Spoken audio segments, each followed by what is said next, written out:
That was unnecessary. Hello again, friends! And you are our friends. We're screaming just for the opening words, and now it'll be a gentle whisper for the rest of the program. Hello. We have a nice, relaxing episode today, reviewing the goriest match in wrestling history. Welcome back to another edition of Jim Cornette's Drive Thru.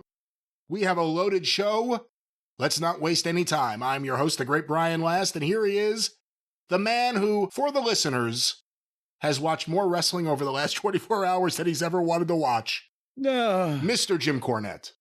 Well, you try to get me off on a different topic, Brian, but I bet your organ recital there, I know what you're trying to do. You're trying to make me laugh. You're trying to put me in a good mood because I've had to repair people for one of the furnaces here last Friday, and now I'm waiting on the plumber for the kitchen sink, and I had to watch what I had to watch, and the weather outside is frightful. It went from 77 degrees Sunday afternoon to 30 degrees Monday afternoon with snow flurries this morning and temperatures in the teens after the severe storms passed through.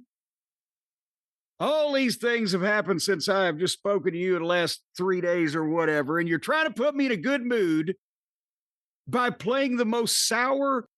You know, my sound effects, I had to get Ixnade here on his program because of the fancy damn new sound apparatus and filtering and noise cancellation and Dolby stereo and whatever the fuck else you've jacked up into this goddamn production, where it actually sounds like we're trying. And now your organ playing was so offensive to that apparatus that for the first time ever, your organ playing just was muted there, like it was some extraneous noise, like a whale fart passing by or a foghorn or something. You crackled the sound filter thing with that one. Well, first of all, you know that Whale Farts and Foghorns is the name of my new album coming up very soon on Arcadian Vanguard Records. Check it out. But second of all, who are you to criticize my music that makes millions of people happy all across the world? That gets millions of people in the mood for hot wrestling talk. Where are these people that get in the mood for anything except possibly self-inflicted punishment? Would you criticize jumping off a bridge from listening to your music? Would you criticize Paul McCartney? Would you criticize Maurice White? Would you criticize Delbert McClinton? I would criticize Paul McCartney's Ram album. Hold on now. That may be his best album. You have a problem with Ram? Oh, come on. That may be his best solo album. You think, and again, counting Wings too, you don't think that's his best album after the Beatles? What? Wasn't that the one with the really silly stuff? Like what? I just was watching this Paul McCartney documentary. I haven't watched it yet. I've been meaning to, but what silly stuff? There was some like silly stuff. There was some silly shit in the middle. What was that one? If you're really talking about letting his wife sing, I think you're being quite rude. No, and then he did some really stupid song that I hadn't thought of in years, and then it reminded me of it. Now I can't remember it again because I've had so many things on my mind. Did you see the Oscars? Let me ask you this. Absolutely not. But you should have, because the Oscars were on right before, while we were just under the tornado watch, right before they popped in. Yeah, they didn't want to interrupt the Oscars, but as soon as about 10:30 came, that's when shit got lively, and then all stations were on the air with it. But I was watching the crawl of the weather leading up to it, and Stace likes the Oscars. So I watched the weather crawl, and but she doesn't know any of these fucking people anymore either. She said, she was like, who the fuck are these fucking people? She sounded like Ole Anderson. Who the fuck are these fucking people? How about the fact that it was up against the AEW pay-per-view in the same town? Well, I don't think the fucking audiences are crossing over, Brian. The people that were at the Dorothy Chandler Pavilion or wherever the fuck they hold this thing these days, I don't think they were the same crowd that could have possibly gone over to AEW or vice versa. And I don't care if people stuck with AEW after this show rather than watching the Oscars or Oscar Mayer or Oscar Rudolph or any of the other famous Oscars in history, then they're never leaving for anything. But nevertheless, the reason I asked you why, if you watch the Oscars, is because did you see who one of the people that was sponsoring the Oscars? Which ties into something that we've been speaking of here lately. No, I have no idea. Burger King. They sponsored the Oscars? Really? Burger King not only sponsored the Burger King bought, like, I swear, I thought it was a 90-second spot, the first one they played. It may have been just 60. But a minute or a minute and a half on the fucking Oscars is more than most people will ever see or even have the opportunity to steal in their lifetime. And it was just the first of multiple. I saw two or three at least. And of course, then I was looking out in the yard. I may have missed it, but they bought apologies, not commercials. Burger King apologized to America, Brian, on the Oscars for sucking. Are you serious? I've not heard a thing about this. What did they say? Well, it was in as well-worded a way as they could without just groveling. I thought you were going to say it was like the CM Punk sorry last week. Like, we're sorry. We're sorry McDonald's sucks. Yeah, we're sorry Wendy's sucks. No, they came, and like I said, they didn't just get down on their knees and hold their mouths open like, please piss here. But they did it as well as mea culpa. Oh, America.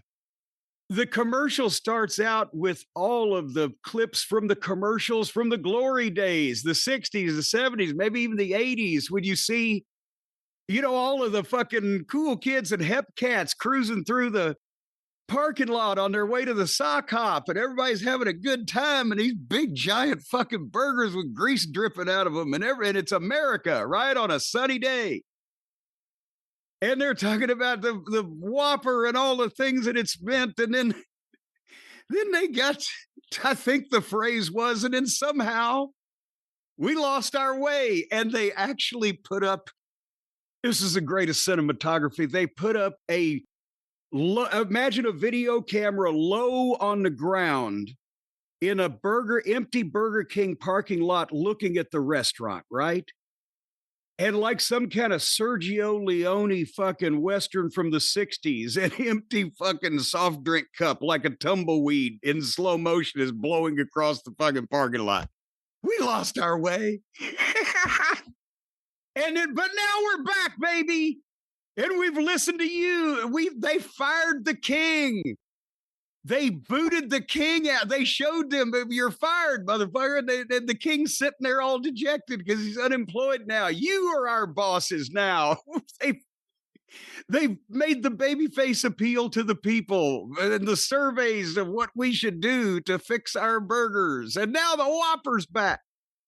And that was the theme of the fucking sponsorship of the most watched, I guess, telecast in a country that's not the Super Bowl or whatever the fuck. Usually there's 20 or 30 million people. Yeah, we sucked for a while, but now we're not going to suck anymore, which remains to be seen whether that's, is. Yeah, did they have any solutions? Like, what are they actually changing? Yes, no, they've done it's a whole campaign that they're unleashing, but apparently they've done the surveys on what all sucked, and they fixed the suckiest and the ingredients and the burger and the whatever I don't know. See, once again, it's not like they came out and said, so we've hired managers for our various franchisees that actually give a shit about what goes on in the fucking place. And we're paying our employees enough to motivate them to actually care whether they live or die over the top of the fucking deep fryer. They didn't say that. They're listening to the people about what they don't like about the burger, and they've made changes. Well, two things. One, I think new rule, no talking about food until hour 3. Because I'm hungry now. And secondly... Well, no, just think of the tumbleweeds in the fucking empty burger after they lost their way. See, that your Parsippany Burger King location there may not have goddamn caught up with the fucking memo yet. They may still have tumbleweeds. There was a really good Burger King, actually, surprisingly, in Morristown a few years ago here in New Jersey, and they wrecked it down to build a giant office building. But they have the best burgers. I've been saying it. When you compare them to McDonald's and Wendy's, the other two top competitors, Burger King has the best burgers. They should just run with that and make them bigger and better and let people know we have the best burgers. Like, that should literally be the slogan. Did I ever tell you about my favorite fast food place in Connecticut? Now that I think about the Parsippany Burger King, it reminds me of what was that goddamn town? I was in Huntington. Fairfield was the town. No, Monroe. Monroe. Does that make sense to you? You've been closer up there a lot sooner than I have. I know Fairfield. Monroe. Yeah, I know Fairfield pretty well. And was that where Brother Brucey lived? He was in Monroe and I was in Huntington, right? You were there. This is another one of those you were there moments where you it's in the 90s in WWF, you just refuse to remember anything. It's crazy. Well, it's PTSD, motherfucker. No, here's the thing.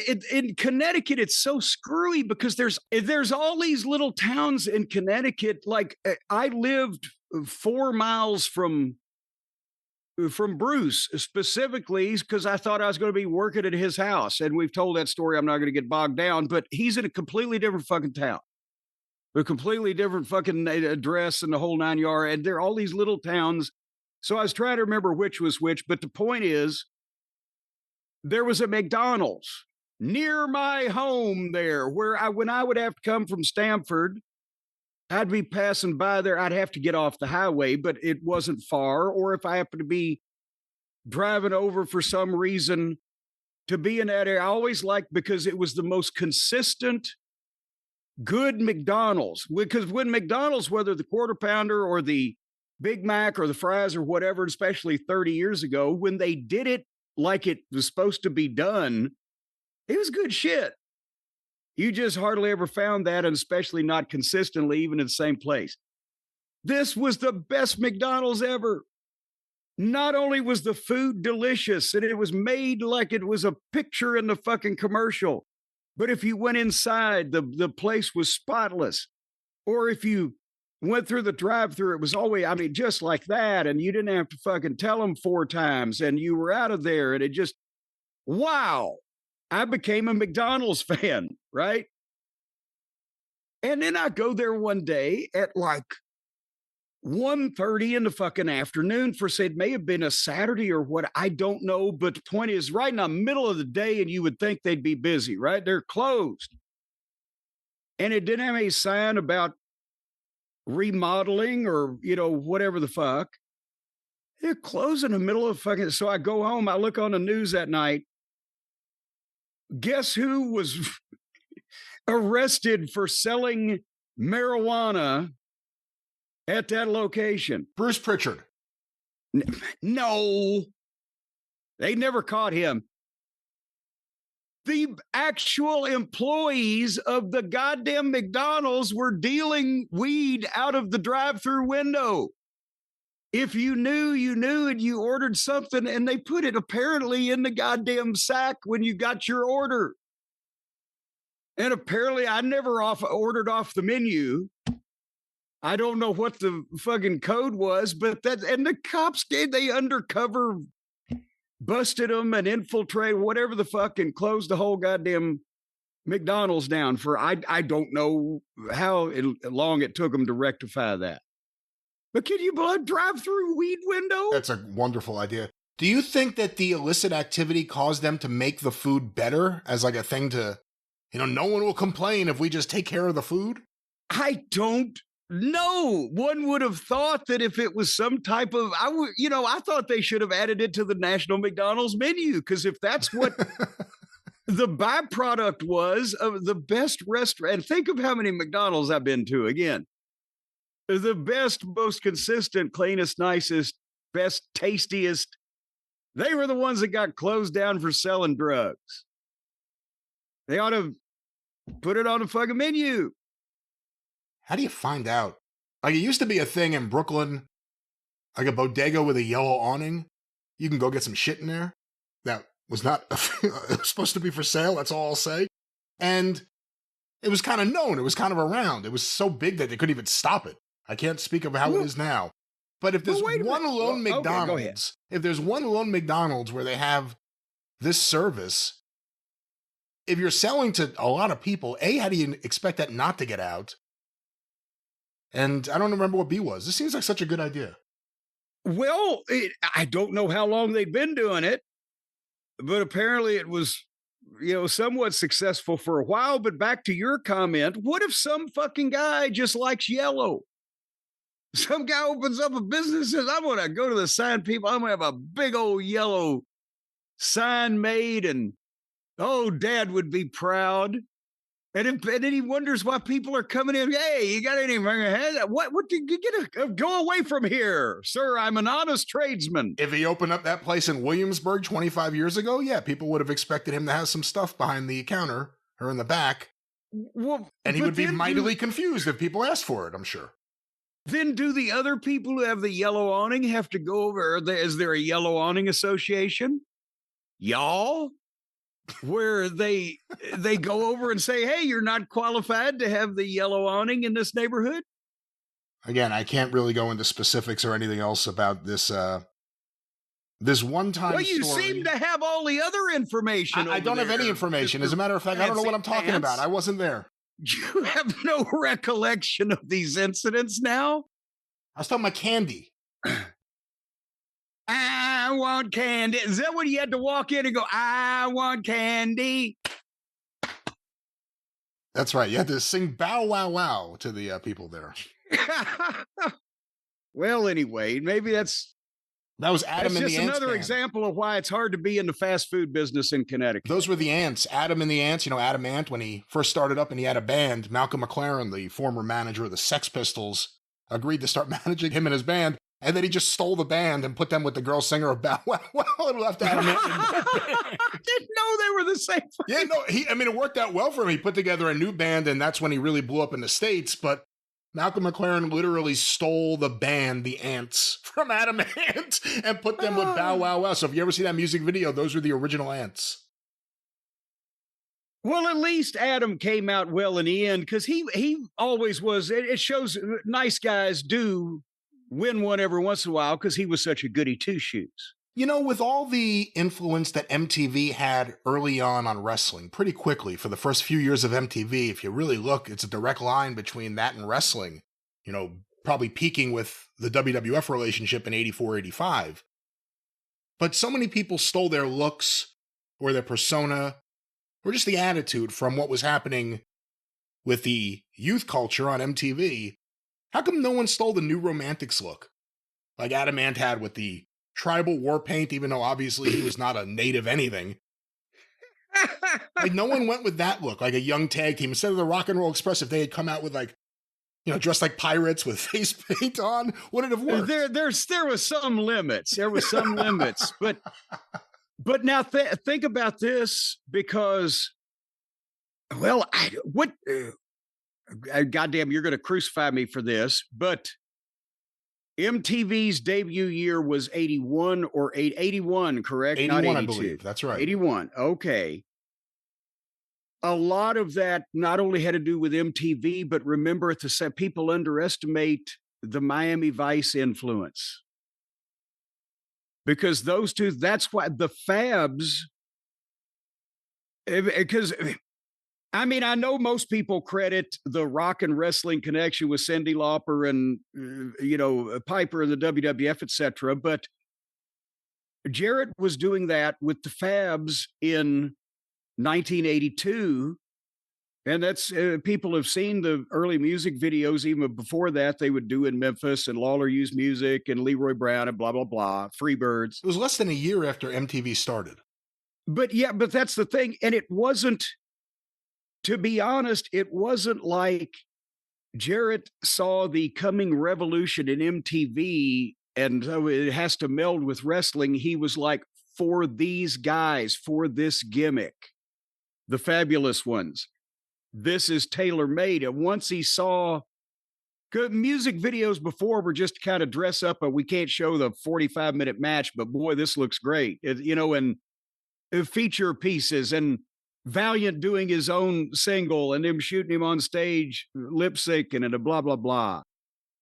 That was 1979 when they did that. But nevertheless, the point I was trying to make is when that finally hit with the Fabs, and then there was a new music video a month. The girls were tuning in weekly just to see the new Fabs video.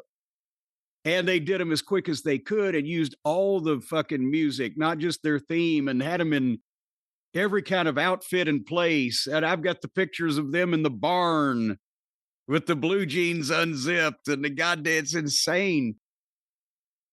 It was like, with the fans and the audience, especially, it came live. It was like Don Johnson and the Miami Vice guys. What was the other guy's name? Philip fellow. Philip Thomas. There you go.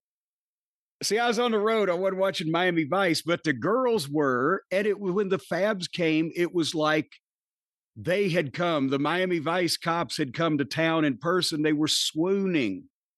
So as much as the MTV influence, it was also that specific for the young female population. They were more interested in Don Johnson than they were Adam Ant, is where I was going with that.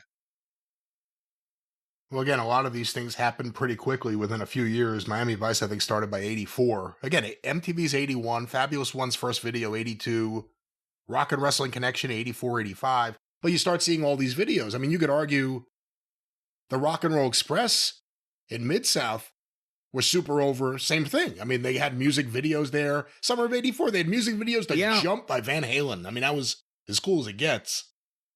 Do you think it would have been different at all if the Fabulous Ones had been launched with You Dropped the Bomb on Me instead of the video for Everybody Wants You? Like, do you think like the order of those mattered? Yes, because to be honest, You Dropped a Bomb on Me was just because that song, you couldn't get away from that goddamn song. That was for however many weeks or months or whatever. I sound like Nick Goulas now. It's a good song. That song was on. You don't like the Gap Band? But not to be played on the radio and on TV and everywhere in elevators incessantly, right? But the original Fabs video was Everybody Wants You by Billy Squier.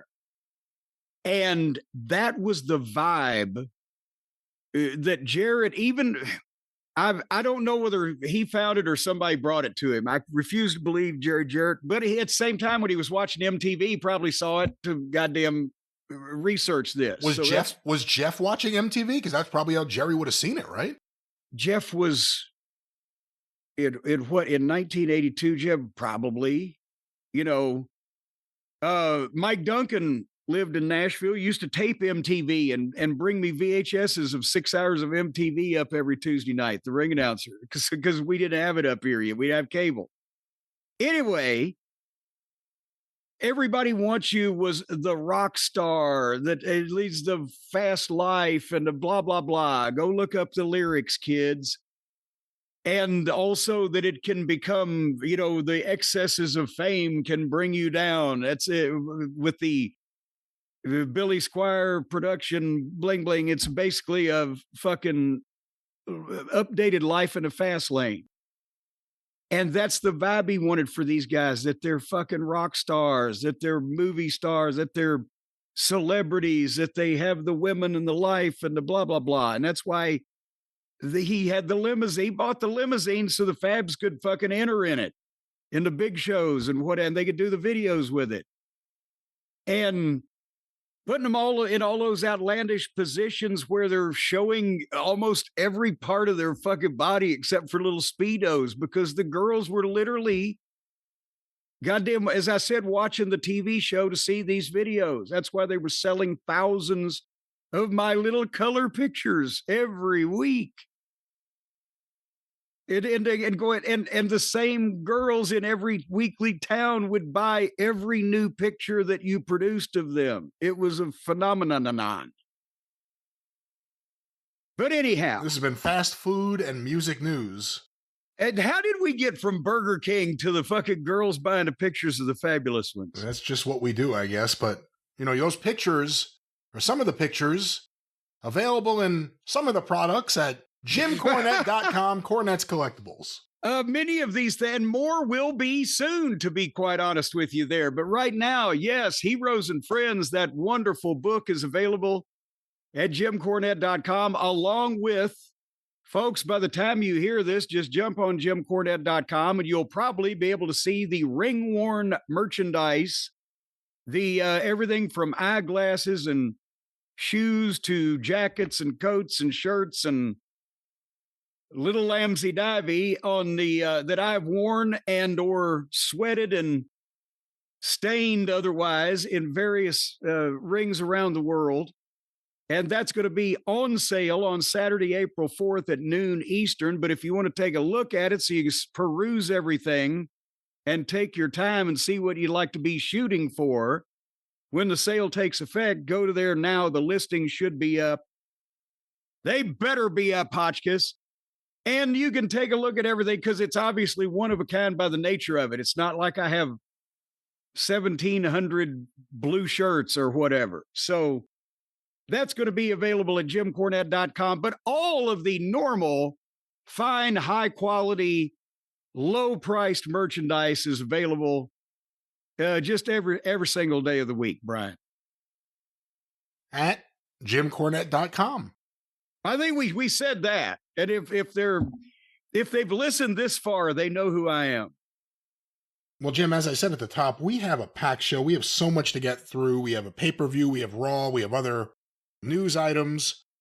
Why don't we start with a follow-up on something on the last show, The Experience? We talked about the incident involving OVW referee Dallas Edwards. He was hit with a shoot crossbody, hit his head on the mat, went into seizures. I think everyone has seen the video at this point. Everything happened around him, but there are still a lot of questions as to why things went down the way they did, who was there, who was responsible. And we have a few things as follow-ups here today, Jim. Well, apparently one of the gossip mongering sites, are we allowed to mention them, or are they, I would think they encourage us to mention them. TMZ somehow, how do you get a 911 call?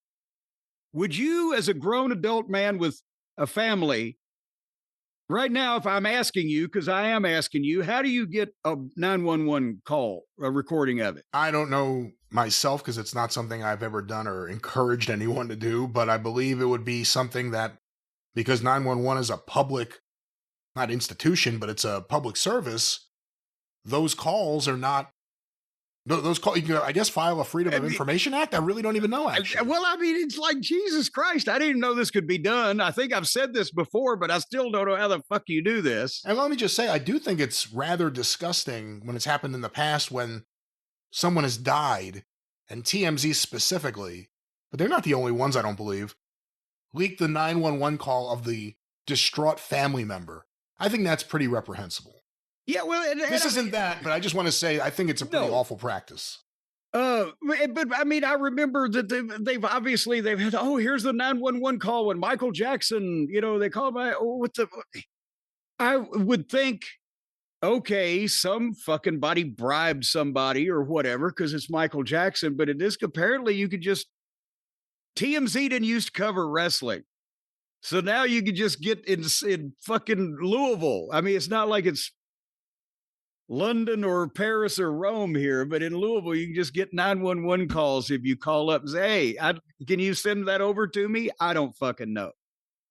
Hey, real quick. But having said that, I just looked it up. 911 calls are generally considered public records in the United States, but access is not absolute, and it varies by state.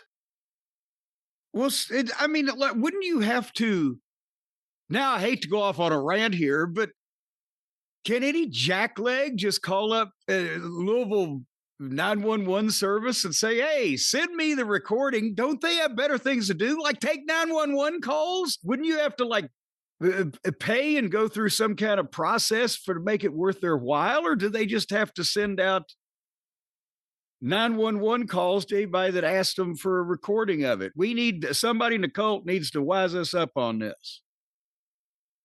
Nevertheless, TMZ got the 911 call from the Davis Arena.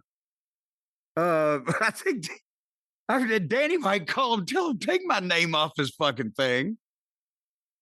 But they got the recording of the 911 call, and as I've said, I don't know what the hierarchy is over there these days, but I hope to fuck that this guy that's on the 911 call is not Al's second in command. Even if Al was there and not out there, I don't know why. Somebody needs to tell me he left early, or he left. If he was in the building, why was he not out there? Nobody said he was out there. There's no camera that was focused on the young man and the people helping him that we've seen yet. But at the same time, nobody has said that they seen Al out there.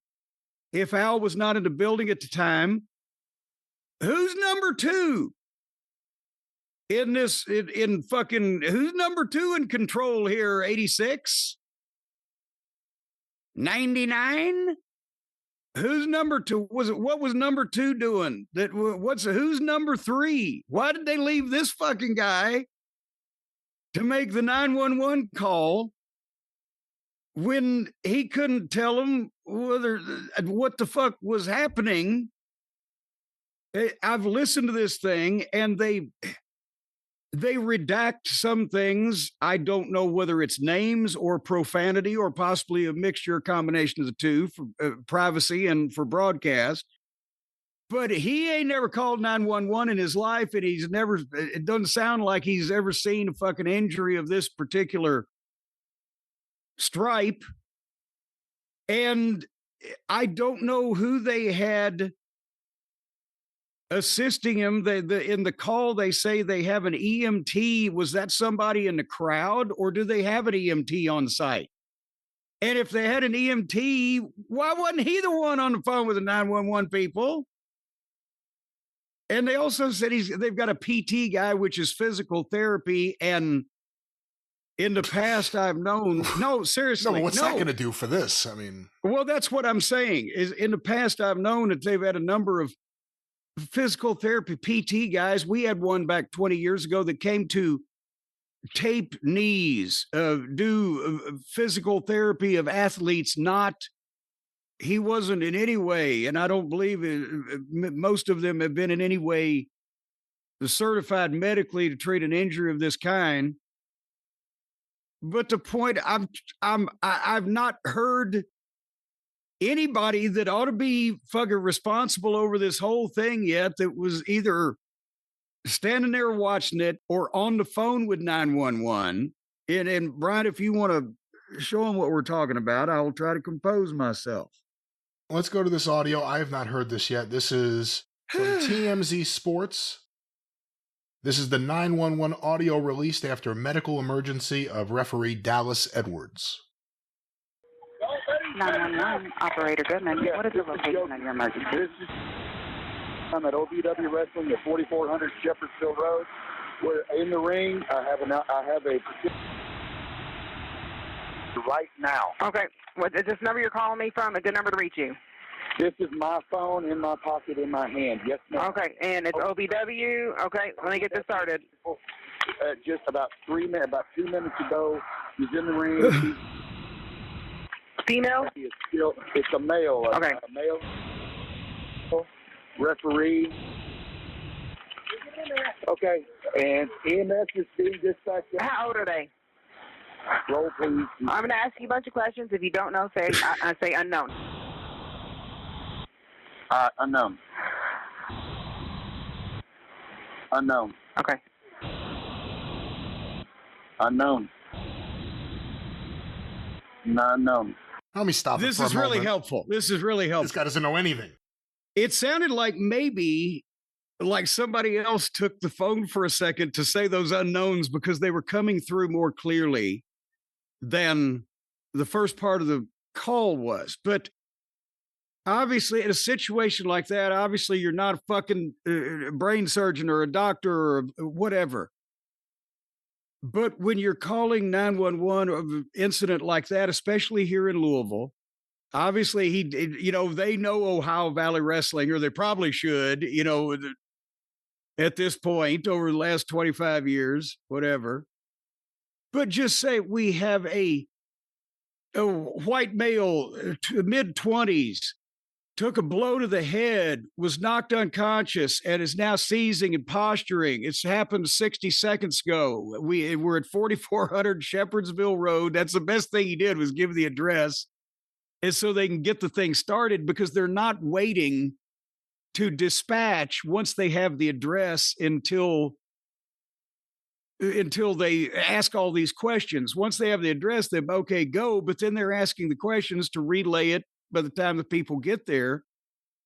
And he don't know shit from apple butter about how to explain to them what has just gone on. And besides that, how did this guy get appointed to be the guy to call 911?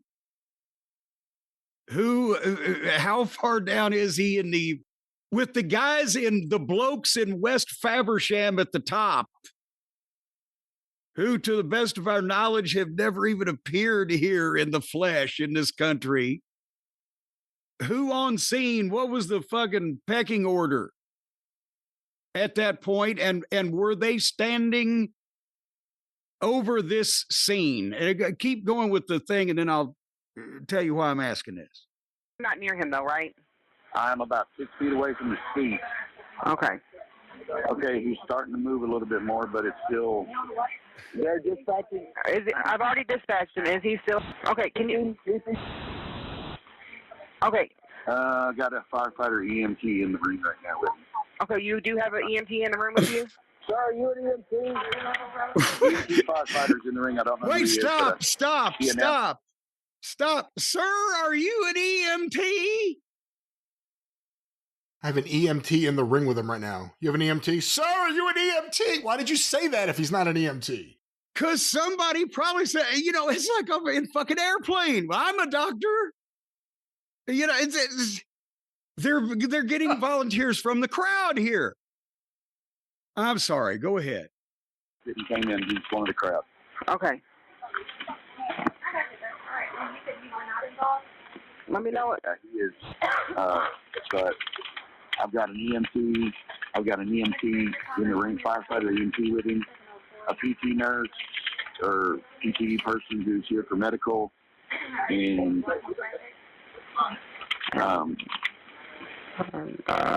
like a physical therapist is on site. Go to the front door and wave in EMS. Are they there? Get back, everybody. Okay, and it's 4400 Shepherdsville Road, right? Yes. Okay. Right behind Tokor Lighting, yes. And you want us to come to the front entrance? Yes, coming through the front entrance. Okay. I've got a man standing out there to wave you in right now. Okay? Okay. All right? Yep. All right. All right, so if you since you have EMT and everything there, do you want me to stay on the line with you? Do you need me to? Hold on here a second, Brian. Hold on here. Because this is where, first of all, he's so stunned about what he's seen and that he's obviously concerned about this guy, right? But the lack of communication, he's told, I've got an EMT, I got a physical therapist. He should have said, here's a brain surgeon. So no worries. He's starting to talk it down, right? Because he doesn't know what to say. And then also, she's having to pull teeth to get information that, because of the location there, which, believe me, I'm familiar with, it's in a warehouse complex. 4400 Shepherdsville Road is the address of the Davis Arena, the building, which is behind the warehouse that's actually on Shepherdsville Road. If you miss the little thing that says 4400, you don't see the Davis Arena. You got to turn behind that. So he should have been saying from the start, behind Tokor Lighting, in a warehouse, 4400 Shepherdsville Road, we're going to put someone on the corner to be waving them in. He should be telling them this. This is the way you get an emergency vehicle to the goddamn Davis Arena. I'm just, again, who's in charge? I can't, but now he's talked her down, the 911 lady, to where it's kind of like, oh shit, you'll see here, play the rest of it out. And she's starting to say, well, don't give him anything to drink or eat. Like they're going to be feeding him crackers and Cokes or something because he's had a spell. She didn't understand the severity of it, because listen to the rest of this communication. I'll come back. Yeah. Do you need me to? It's up to you. I mean, I just have things. Yes, ma'am. Don't nothing to eat or drink, and just let them rest in the most comfortable position. We ain't moving until the ambulance gets Okay. And then EMTs there don't know this. If he becomes less awake and vomits, we can lay him on his side. And if anything changes, if his breathing changes or anything, you can give us a call back immediately. Or I mean, I can stay and wait. It's up to you. 2 minutes out. Okay. All right. Keep him on his side. I already got a man at the door to let him in. Okay. All right. If anything changes, give us a call back. Yes, ma'am. Bye-bye. Jesus Christ, that's like, if anything changes, give us a call back. Did you hear anyone communicate the level of seizures that he had, or try to explain the head injury to begin with, or give a clear and concise path of how to get the fucking emergency vehicle to that location, which is in a industrial park and is not easily seen from Shepherdsville Road, or any goddamn thing else, or anybody on site giving anybody else any instructions? Move back now. That's what pissed me off again at that Ring of Honor that night in fucking Hoo-Ha, Pennsylvania. The only reason I wasn't the one calling 911 is because Delirious Hunter Johnston was at Gorilla. I'm pretty sure he was already either the one that had done it or the one that had instigated it, because they got Carino back behind the curtain before he couldn't get up or breathe. And I was outside of the truck, but by the time I got back there, they'd already called in this out of the way place we were in for the fucking ambulance. And we had people standing by in the parking lot. But that's when, where's Gary Jester? Well, he's already gone. Where's Joe Koff? Well, where's Greg? Well, he's already gone. Where's Ross the merchandise? Well, they're already gone again for the multipleth time. Me or Hunter or both were left with an emergency. And so then you immediately, because the nature there, this is probably a different situation with, all the OVW talent mostly being, well, no, this guy's from St. Louis, so he was out of town. But once we had the ambulance on the way and Carino's down, okay, yes, if you've got an EMT on site, use him. But, everybody wants to crowd around. I would tell guys, if you're not his wife or a goddamn doctor, give him some fucking air. You're just getting in the way. And who did he ride with? Or how did he get here? Has someone got his bag and his car keys for safekeeping? Did he ride with somebody? Who's going to follow him in the ambulance to the hospital? You know where you're going around here? Okay. Do you have gas? Do you need money? Who's going to be paying for this? Somebody get me some fucking cash from the box office to make sure that everybody's greased in case somebody's going to charge him something. And once that they get to let him or get there to work on him and get him up on the thing, get him out of there, you've got to have somebody that goes to the hospital, that sits with him, that has his personal belongings, that is, if he's able to tell, who do you want us fucking tell this has happened? And make sure and you don't just let the guy stay unless he's up in the hospital enough to say, oh, go home. Shit like that. But everybody's just, I don't know what the fuck's going on. Once again, we wish the very best for Dallas Edwards. We have not heard an update on him since he said that he would possibly leave the hospital after his next test. No, I think he's home. Oh, I believe he's home is what I just saw on some various part of the interweb. But that's the point is and I'm not, again, picking on OVW because, well, we used to do it this way. If, again, for the same reason I blistered, what is their goddamn name out there? Knock Stock Pro Wrestling that with the Roger Jackson. Roger Jackson, Knox Pro.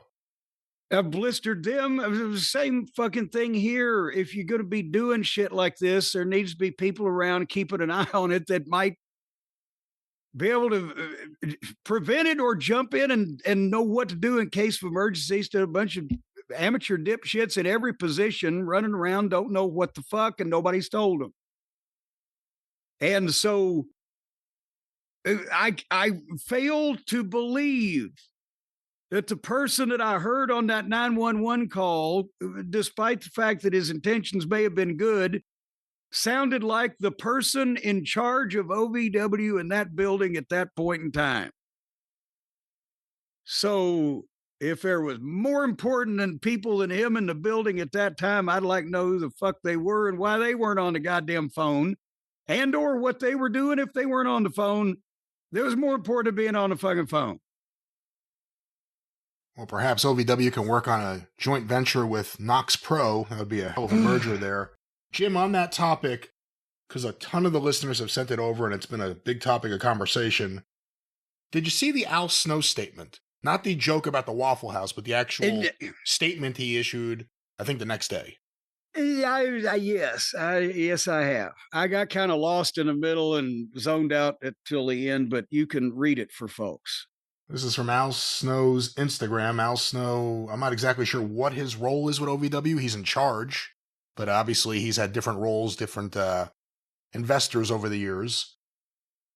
Hello, everyone. This is Al Snow. I want to speak directly to our fans, wherever they are. If you know any of our fans, please get them in touch with us. They're looking for them. No. I want to speak directly to our fans and the wrestling community regarding the incident involving referee Dallas Edwards at last week's event. Professional wrestling has always carried an inherent risk of injury for everyone who steps into the ring. On March 12th, during a live OVW television event, Dallas was involved in a planned moment of physical contact with a wrestler that resulted in him suffering a head injury. You notice that is an unwieldy way to speak, but it does plant the seed for the legal defense. Traditionally, when an in-ring injury occurs, the referee is the central point of communication, assessment, and decision-making. In this unprecedented situation, the person who would normally make the assessment was the one who needed assistance. That unforeseen breakdown in communication contributed to a delay in stopping the match and concluding the show. We are relieved to hear that Dallas is... Can I just jump in 1 second? Yes, again, that is a statement that is correct. And this is a very unusual, very unprecedented, as Al said, that the referee would be the one to suffer the incident. But at the same time, if it came to it, any litigation would center on, should, based on your opinion and belief, the observations that you were making, should that have convinced a logical person, a reasonable person, that this young man was in medical distress? When the fucking guy that landed, and these are questions that are going to be asked if it comes to it. When the guy that landed on him was over the top of him looking like he said, "You okay, buddy? You okay, buddy?" Did he get an answer like, "Yeah, I'm okay"? And then he immediately passed out and went into seizures moments later? Or did the guy who didn't get a, "Yeah, I'm okay" answer get picked up by the other guy, just start wrestling again? Why did that guy, as the other guy's picking him up, the guy that's getting picked up says, "Dallas is fucked up here," and they would be aware, so they would immediately move to the other side of the ring, even if they weren't going to fucking stop. They would have moved away to examine something like, do we have room to do this over here? We've knocked him out. They didn't know he was going to go into seizure, but there should have been some passing of that knowledge. And then when the other guy comes in, again, the one guy was on the aprons watching the seizures. So that's no, not good enough. Nobody could have known. If you'd have turned around and his fucking leg had been stuck up his own ass, would you have known anything was wrong? Go ahead. Well, back to this statement here. We are relieved to hear that Dallas is recovering and receiving the medical care he needs. Our thoughts are with him, and we're hoping for his continued improvement. At OVW, the health and safety of our performers and officials has always been our top priority, after finding and fleecing investors. No, I'm sorry. I added that. I'm sorry. That wasn't a part of the official statement. Don't. The blokes at West Faversham are going to be upset. We are proud of the standards we've maintained over the years, but we also recognize that there is always room to strengthen and improve. With that in mind, we are reviewing our existing procedures and updating several of our in-ring and ringside protocols to ensure we continue to meet the highest expectations for performer safety. These updates include enhanced communication systems, additional referee training, and of all the things not to put in this that wasn't needed, additional referee training and expanded ringside response measures to help ensure that a situation like this is identified and addressed as quickly as possible. Enhanced communication systems. 20 fucking years ago, we could talk to the referees from the back, from the control room. Danny Davis could talk to Dean Hill at the desk. He couldn't talk to me because, with my ear and I can't wear the fucking ear things, but Dean would write me notes and give me a nudge. But he could talk to the desk, and he could talk to the ring, and he could talk to the handheld cameras. So that now 20 years later, they need better communication systems. He needed the old school communication system. Stop the match! Just someone yelling out that there's a problem, but let me finish the statement here. We appreciate the concern and passion from our fans, and we understand the importance of transparency during moments like this. We will continue to share updates when appropriate, and we ask everyone to keep Dallas in your thoughts as he continues his recovery. Thank you. And it is signed Al Snow. It's important to note that the top comment under this, or one of them on his Instagram page, is someone saying, fun fact, if you put this apology into an AI detector, it says that it's 99% written by AI. Oh, no. So apparently it may be an AI-issued statement from Al Snow. We said last time his gimmick could be tone-deaf Al Snow, maybe AI Snow, because it looks like Al. That could be his new gimmick. But, another swing and a miss, I guess is the best way to put it. Okay. And a lot of people are going to say, oh, okay, so Cornette, what would you have done? I'm trying to, because obviously what I would have done if I was in charge then, I couldn't actually do because it would have required me to fire Danny Davis, which obviously was impossible for anyone to do that because he was God. But if I, as Al Snow, was in the building, and it's entirely possible, was in a goddamn conversation with some, and this probably may have been what was going on, with some fucking wrestler asking some stupid question, off in the corner, not watching the show. I can believe that. If he came out and said that, I would believe it, which he didn't here. He didn't say anything here. But if he was telling the truth or being honest, I was in the corner talking to so-and-so, and the way that I heard about this incident was such and such, and I immediately went to the ring to see about him if I was in the building. That's what I would take from Al Snow. If I was not informed as soon as the referee went into seizures, if whoever was watching the monitor, because they were actually the director of the show is who I'm talking about, which in my day would have been Danny Davis, and obviously is not that anymore. If the director of the show had not sent somebody to tell me about 10 seconds or 15 seconds into the seizures what the fuck was happening, I would have fired the director. And that would have been in the statement. Things like that, or what would have been.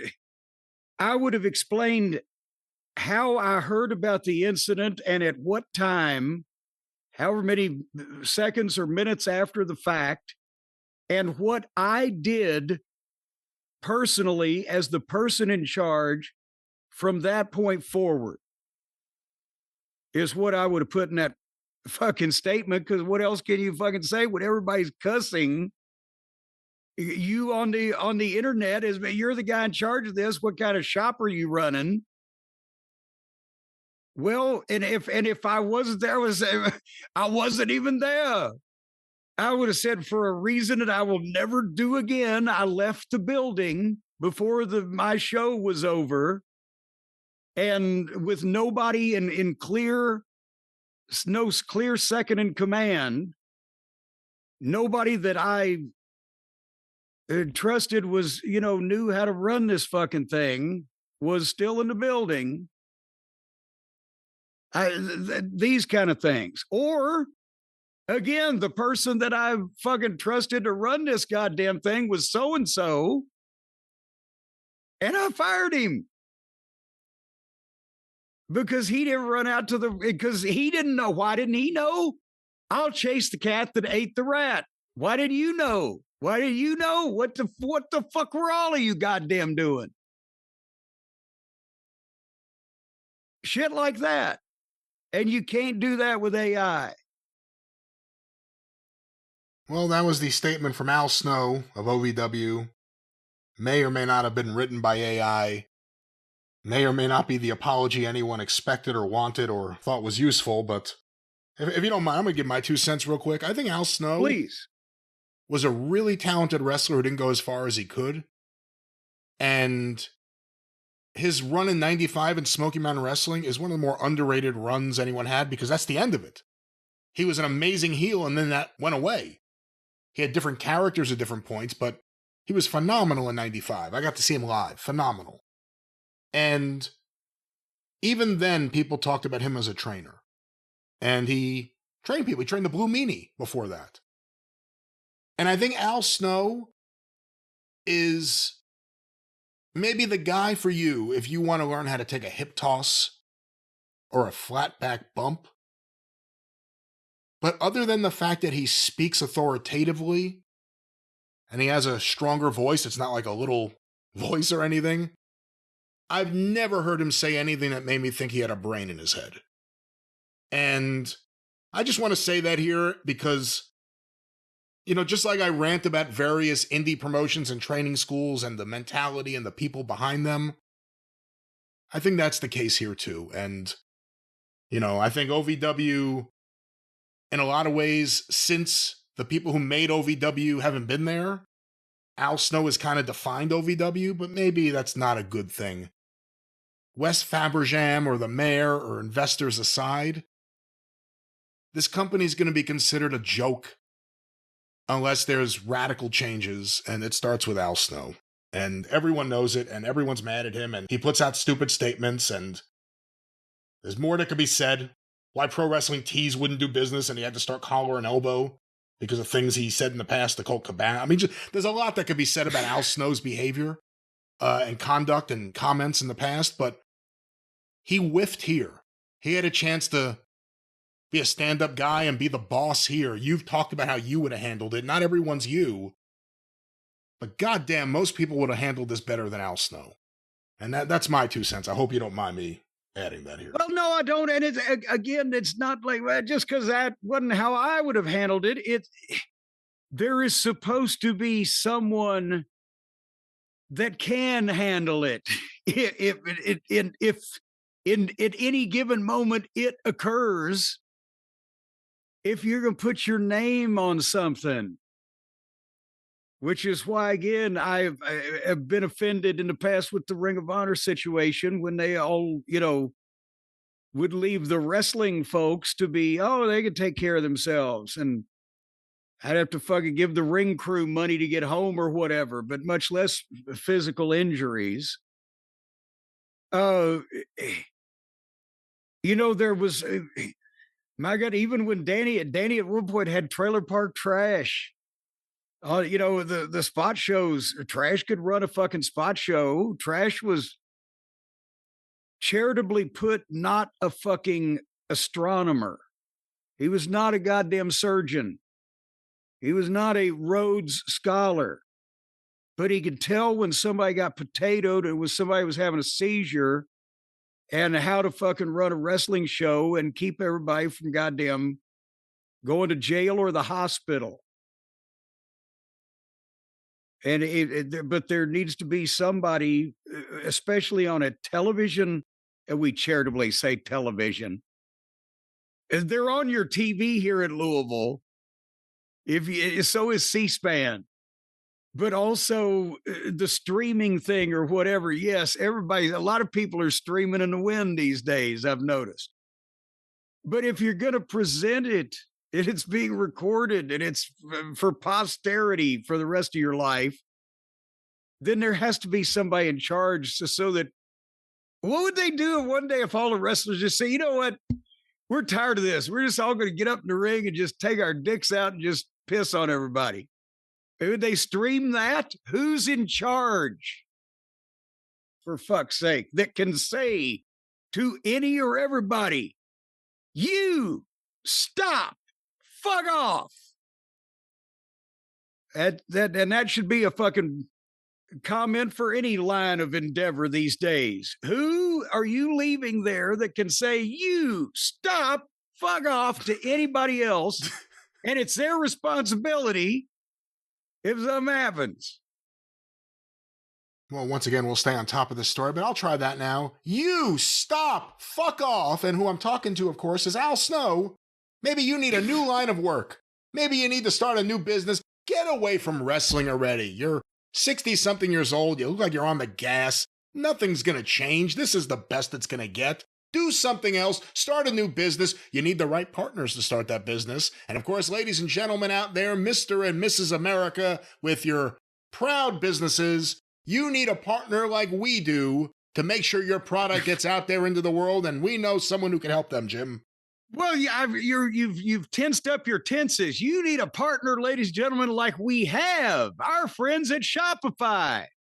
That's there you go. That's who I'm talking about, because we have them already. Of course, they've been powering our official T-shirts on the show. You can look at the links and the YouTube channels, the clips, and etc. on how to get our official T-shirts for the show, and you will see. Right next to that, you'll see that purple Shop Pay button that indicates the sound advice of Shopify, the steady hand at the wheel that has taken over the commerce of the world. Sooner or later, folks, you're going to have to deal with them. We can do this the easy way, and you'll hear bells like that, or we can do it the hard way, and you'll be seeing stars, because don't get hit over the head with commerce. Why, look at it like a twinkling light in the sky that can take you to paradise instead of putting up a parking lot. Because all that Shopify needs to do is get behind you like they have millions of businesses around the world, 10% of all the e-commerce in the whole dadgum United States. And they can help you too, your own design studio, helping you present your products. And here is your products that you presented, and then you can present more. And pretty soon, you'll prevent other people from presenting their products because you'll be presenting yours that are more productive. Get the word out like you've got a marketing team behind you. Create the email and social media campaigns. You'll have parade floats. You'll have marching bands with banners down the middle of small to medium-sized towns in the Southeast at first, mainly Gulfport, Alabama, Anniston, and then also a heavy presence in Topeka, Kansas. Ladies and gentlemen, the level of detail here is amazing. It almost sounds like he's reading the copy. Whether you're in Topeka or anywhere else, of course, Shopify is there for you. Shopify helps us with our shirts, as Jim said before, and they can help you with your business no matter where you are, even Topeka, Kansas.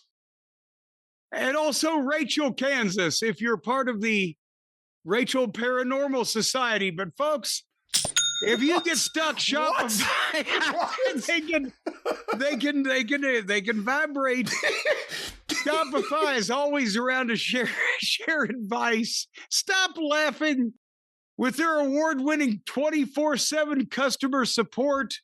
So once they create for you all the things they need to create to build your business empire, then if you have questions like, what the fuck's going on here? Well, they'll answer them. I'm not sure you're going to be smart enough to figure out what their answer is, but they'll tell you.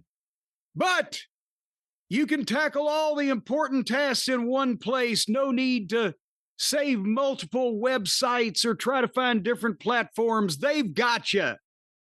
And right now, all you got to do is go to Shopify. Cha-ching, cha-ching. Where is that kid? There he is. Shopify.com/JCE for a $1 a month trial period. Right now today, your clock is ticking. You got a month left. Hey, you better make use of it, because after a month, no. But for a month, you can get away with only one. Well, I'm just saying, you're not going to be able to pull this fucking. Do you know how much this service is worth? The value that Shopify is giving for $1? Tremendous value. That's a great point. Well, so you're not going to be able to get away with this horse shit for more than a month now, but for 1 month, they can show you how great they are for only $1. If you use the code JCE at Shopify.com, and that's what you need to do, because then instead of moaning and despairing because times are hard, you can be farting through silk and shitting in tall cotton. And just watch that intestinal virus that causes these things to happen, but you'll be able to afford it. Shopify.com/JCE. Well, that's right, Jim. Shopify, they support us and they could support you. Shopify.com/JCE. But Jim, we shall return momentarily with more sex and violence right after this short commercial timeout.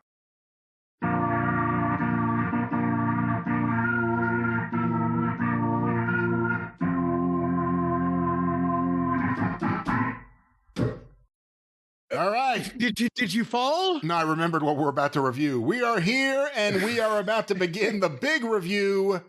AEW Revolution in Los Angeles, what's become one of their big events. This one, for AEW, a packed lineup. For AEW, a loaded lineup. There were 13 matches, and it was a long night of wrestling, and I watched all of it, and here to share his thoughts, Mr. Jim Cornette. Why? Why did you do and the pre-show too? I forgot about the pre-show. What happened on the pre-show? I forgot. By the time that I've suffered through this goddamn mini series, I forgot about the pre-show. You had Big Boom AJ and QT Marshall versus Shane Taylor Promotions, I think. And you get to see, I think they do the flea markets here in Louisville. Shane Taylor Promotion. Well, Shane Taylor, he pushed the Rizzler, which caused Big Justice, his big brother, to give him a spear on the floor, his regular spear that he seems to do on all these pre-shows. That match made the room happy. They did an angle with Wayne Brady, the host of Let's Make a Deal. I guess he wasn't What happened to Monty Hall? I guess he wasn't invited to the Oscars, so he had ringside seats for AEW on this night. And then they began the Battle Royal. Now, you did see the Battle Royal. at least some of it. Well, right? well, yeah, that's the thing is, again, this is one of their big pay-per-views, and they could take this opportunity to look like they know what they're doing as a company that produces big shows and major broadcast events of the various kinds, whether it's streaming or pay-per-view or television or whatever. And instead, boom, it comes up and they're in the middle of the goddamn finish of the Battle Royal that they started on the pre-show with guys just in the ring fucking fighting. And it's just, you're like, what's happening? And goddamn, who was, I want to say, was El Clown one of the three that got eliminated as soon as they came on the air? Was that who that was? He may have been. I don't remember the timing of the elimination. It was a heck of a match. I was hoping you watched it so you could explain it to me, because I watched it, but a lot of it on mute because it was technically pre-show and I still had things to do. And I couldn't figure out, are they standing at ringside because they've been eliminated and now they're lumberjacks? And then I realized they just jump back in. They're in the match. But then they get thrown to the floor and you think they're eliminated. They just jump back in the ring. I had no idea what was going on. I don't, well, it was, and however that they do the battle royals, it was supposed to be a 20-man battle royal for one of their belts, right? That Ricochet had, whatever belt that was, he had. But again, the pre-show, why would I watch the pre-show when the main show is going to be almost 5 hours long? If it was any fucking good, it would be on the main show. And even then, as we will see, that's not exactly a goddamn guarantee. So we crash into, they eliminate the other fucking guy, and there's Jungle Jack and fucking Ricochet. So we jumped into the show with two children going 100 miles an hour, and Jungle Jack off won whatever the belt was that Ricochet had. In the national title. National title. And that was what happened there. I mean, that's the way they started the show. And by the end of the show, by the way, if their goal was, we'll make people watch the pre-show next time, well, then they shouldn't have made this show go another 4 hours and 40 fucking minutes. You were saying. On the topic of Ricochet, there's a plane going over my head right now. On the topic of Ricochet, Jim, did you see his latest activity on social media? We've talked about some of the stuff he does in the past. Seemingly some of it because he's in gimmicks, seemingly some of it because he may or may not be thin-skinned, but did you see the most recent comics? It's got a lot of people talking. Well, no, because he jabbers on quite a bit, and I think that's what turned the people. Remember when the fans first saw him in AEW? This is going to change the game and blah, blah, blah. And then he was another one of those guys that not only did he not change the game and he was booked lousy anyway, but his real personality came across. And so now most people don't like him, and anything he says on social media, he may think he's a heel, but they actually just really don't like him. But go ahead with the latest. Well, I guess AEW, after the Battle Royal, put up a video on social media of Ricochet doing a promo backstage. I didn't see it, where he was angry about losing his title in this Battle Royal. It is kind of a ridiculous thing. You put the champion in the Battle Royal, he has to win the Battle Royal to keep his belt? Well, it's all ridiculous. Yes, we can all agree there. So apparently some video went up, and a user on Twitter named Sandy T tweeted out, his acting hasn't improved. Now, Sandy T's bio reads, love my Winnipeg Blue Bombers, trying not to let my MS control my life. Of course, MS being multiple sclerosis, Jim. Okay. She also had laughing face emojis. Ricochet responded with, I'm glad you got MS. To which she actually responded, well, if that makes you happy, have a great life, ... There's not really too much you can respond to that. Is that crossing a line? That's the question I guess people are asking. Yes, obvious. Look here, even I'm the king of blocking people on Twitter or occasionally fucking just firing off on somebody if they particularly ticked me off. But number one, if I spent my life doing it like this fucking clown does, I'd be occupied. I wouldn't have any other time.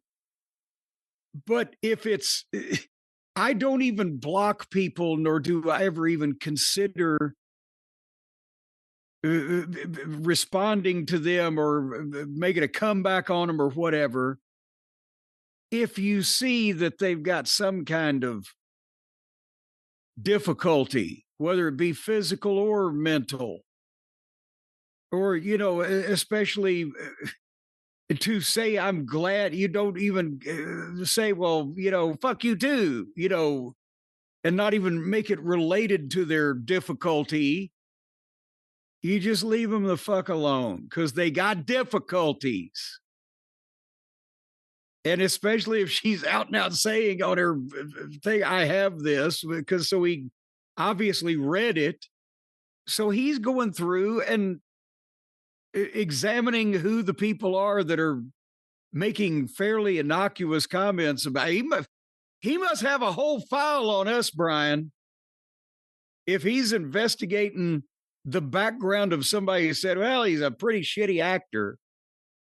What the fuck could be a matter with this guy? We've been on the record saying he's a complete and total fucking moron on several occasions, and that's what we've heard from other people who know him. He responded to the criticism that was all over the place on Twitter after that comment. All sorts of fans saying that's a step too far. A lot of fans talking about people in their lives who have had MS. Ricochet's response to that reaction, it's so hilarious that the amount of little bitches who has tweeted and wished harm on me, who has wished even death, and said some of the most vile things to me and my wife, people who try and make fun of me every day, that's in caps, but those same little bitches can't take it when I do it back. What the fuck? Would you mock them for their multiple sclerosis? Those little bitches just can't take it. Actually, here's a good response. Here's a good response. This is from the user OKOK12321. You've got a hot wife. You're a famous professional wrestler who's known worldwide, and yet you're so insecure. Being a heel is one thing, but bringing up someone's debilitating illness because they criticized your acting is next level pathetic. And I agree. Well, that pretty much says it. And does he think that he is being a heel, or is he just a idiot and doesn't know the difference, or what? What do you think his motivation is? I legitimately think it's both. I think he thinks he's being a character heel when letting his real emotions dictate what he tweets out. And I also think he's not exactly a genius. Well, yeah. Why don't Tony make him contribute to the MS Foundation or something as an apology for being an idiot like he does some of these other guys? Why don't you make it his gimmick instead of pretending he's like whatever he is, a king with a stable? Make him the tweeter. And he just comes to ring with his phone and says hideous things, and then the wrestler he's saying them about comes out and kicks his ass. There you go. Booked it for you. What a putz. What a putz. Well, speaking of putzes, let's get into the putz per view, because the count was high this week. Revolution, you say you want a revolution? No, we didn't, but we had to watch anyway. Da-da-da-da-da. Did you like the video of the Buckaroos kids telling people how great they are and Daddy's gonna beat FTR?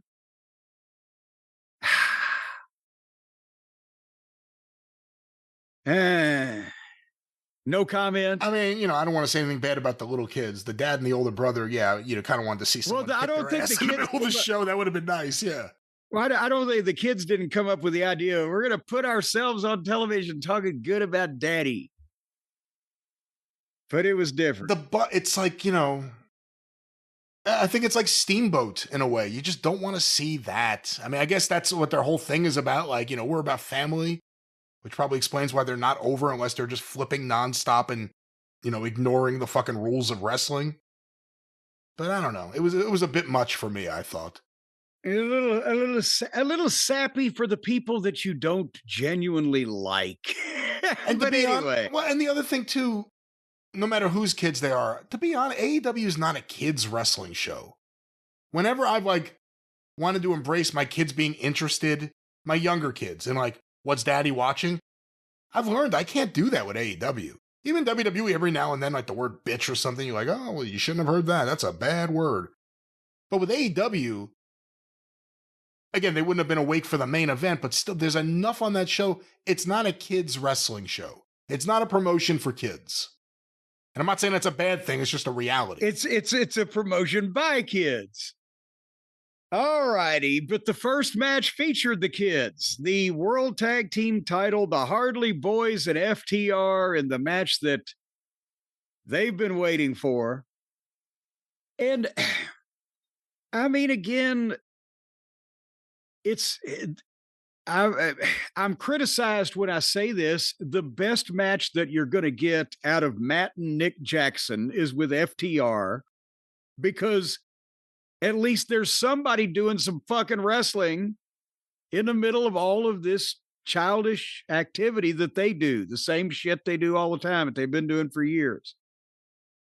Having said that, that's not taken up for FTR, because no heel team with the World Tag Team title has ever been deader and less interesting, because they've been booked into oblivion, and they've got a gimmick manager, and the whole thing just is blah. But this is what they went back to, because it's the Hardy Boys' hometown, so they wanted to have some fun. And in the first 3 minutes, they'd given a spike pile driver to Matt on the apron and got color on little Nikki. And I was like, no wonder they wanted to go first before the crowd was spoiled, so they could spoil them. Because by the time the show is over, you've seen more blood than if you worked at a trauma unit. And Dax got posted and he bled.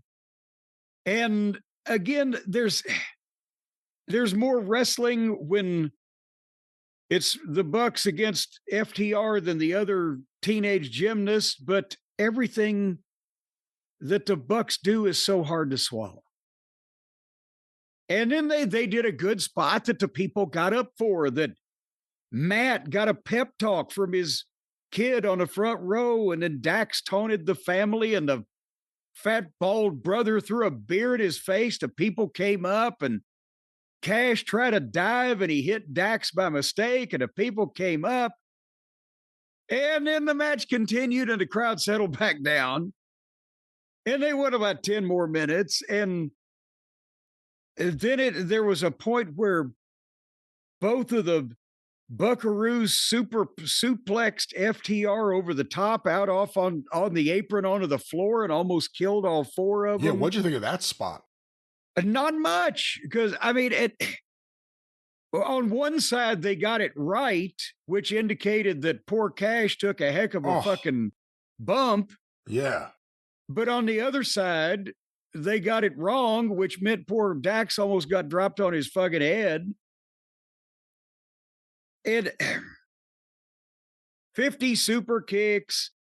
Stokely got up out of the wheelchair to foil the Buckaroos' finish, and then sat back down, and there was no pop that he got up. I don't even think the camera was on him when it happened. The announcers had to fucking say something about it. And then he sat back down, and they did. So that was wasted. Well, because then when he foiled the Buckaroos finish, then FTR hit the Shatter Machine and only got a 2 count. So not only did Stokely just get up and sit back down and nobody gave a shit, but it wasn't the finish. And then FTR got a 3 count on Nick, but Nick got his foot on the rope. Well, Jesus Christ, you could have got a 3 count with your goddamn manager and had a second referee come out and stooge it. Do something. And then FTR super kicked Nikki about 8 times and a double knee lift, and he kicked out at 1 and hooked up and made a comeback on him. This little fucking middle-aged. Can you imagine what a 40-year-old shrimp must smell like, Brian? Do you think he saw so many years of his brother acting like Road Warrior Animal that he said, it's my turn now to be impervious to pain? Well, no, it's just because they're in their hometown, actually, or the big town next to their hometown. So they're impossible to, but nevertheless, they dove on Stokely in the chair, and then they just all quit tagging and just were doing whatever the fuck while the corpse referee stood at him, stared at him, and the baby faces 2-on-1 the heels for a while. And suddenly they gave Matt another spike pile driver and then hit the shatter machine on Nick. 1, 2, 3, which seemed to me to be, oh, what now? It was like after I waited for it all that time, it came as a surprise. But 20 minutes and a trend will develop on that timing. But was anybody screaming for this? You know what? With the caveat that I know how Bucks matches are, I know who the referee will be, I know how the rules will not be enforced. It's not a tag team match at all. It's a tornado match. So it's a Bucks-style tornado match. Every match. Yes. I enjoyed this. I was surprised I did. Maybe it's because it was the first thing on the show after that Battle Royal, really. And I watched the pre-show, but it felt like it was the first thing on the show. I thought it was the best FTR match and the most enjoyable one in a long time. And I could say, obviously, the same thing for the Bucks. Did they do too much, go too far, kick out of too much? Absolutely. And unfortunately, that's a pandemic. In AEW specifically, but it goes to other places. But on this show alone, it was a problem. Kicking out at 1, we could talk about that later on when it happens the next time. Whether you should have multiple people kicking out at 1 on the same show.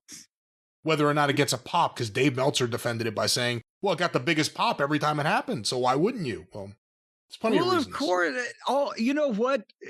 If I sat down and made a list of all the things they do in the course of a show that doesn't get a pop, then I could remember back to telling you when they used to get a pop before everybody did them all the fucking time. But again, knowing what it is, I enjoyed this more than I thought I would. I'd say it may be my favorite match the two teams have had. I think Stokely's a bit ridiculous, but we've been saying that forever. It's a joke manager. Yeah. It doesn't help FTR. It didn't help FTR to have a dry Tully Blanchard who did nothing, and it doesn't help them to have a comedy figure who no one's laughing at. Boy, that they did go from one extreme to the other, didn't they? Yeah. With just a period in between where they got over. Yeah.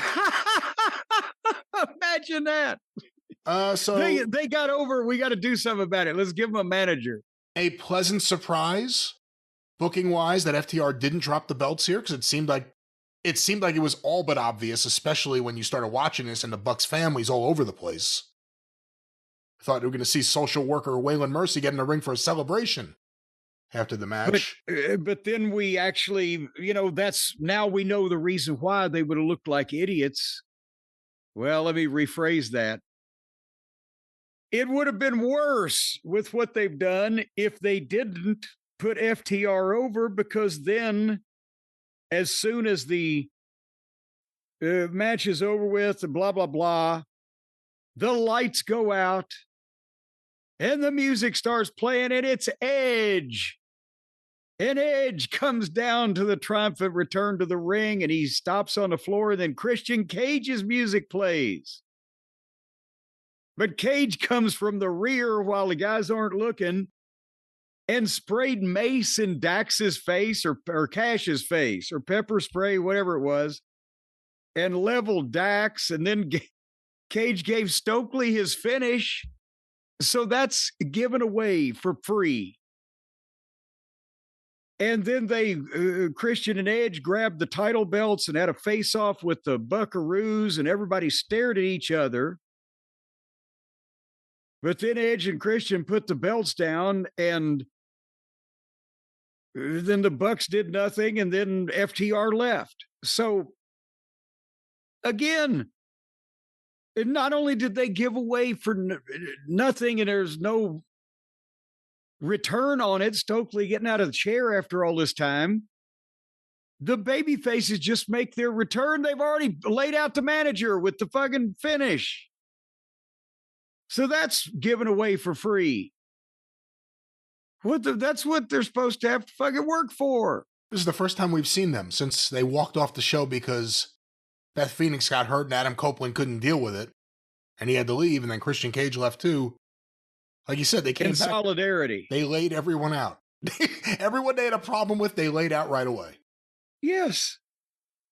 So I'm glad they were able to come back and get even, but now where the fuck do we go from? And also, to be quite honest, since it's been 6 months, I know they thought it was a great thing. Oh my gosh, we'll have a big hot angle where the heels get to Beth. That would have been true if Edge wasn't leaving to go make the movie or whatever he's been doing. You can injure a guy, so he go make a movie. But when you beat up his wife and he takes 6 months to come back and do something about it, yeah, we don't care anymore. So there's that. And also Christian Cage returns still dressing like he's hosting a show on PBS in the 70s. This was the chance to break away from that, but I guess not. Well, that would have meant buying new clothes. All right. We were 40 minutes into the show at this point. Did you keep a running time on this, Brian? I don't remember if it was here or at another point shortly after this where I realized, oh, this is going to go really long tonight. And if the main event goes long, this is going to go really, really long. And it did. I was really tired the next day. Monday was really miserable for me. I was dead tired all day. Well, and imagine if you were actually a normal person that had to go to work. See, then where would you be? So then, speaking of normal people that had to go to work, Marina Shafir wrestled Toni Storm. And if you think in the middle of this fucking marathon, I watched this match, you're out of your mind. But the match didn't make any news. The aftermath is what made the news. And finally, Toni Storm won. And then she went to the stage and laid down and rolled around on the floor like possibly a carp or maybe a largemouth bass that had been beached and was trying to gasp for air with its last dregs of energy before it passed into the great beyond, to the great fish heaven in the sky. But she didn't have any fins, so it didn't complete the image. And then suddenly they cut back to the ring. Ronda Rousey has gotten in the ring with no, look who's in the ring. And she's calling Toni Storm back to the ring, and they have a face-off, and instantly 20 security members and referees and all sorts of officials are there immediately. Again, on a show where we see minutes go by while people are being disemboweled with rusty fishing knives. Oh, shit. We didn't know Ronda Rousey was going to be here. And my God, Toni Storm's in her face. So 20 guys, thankfully, you're right here. Let's go. And then at some point, Marina came up from behind Toni Storm and knocked her out. And then they left. Rousey didn't say anything.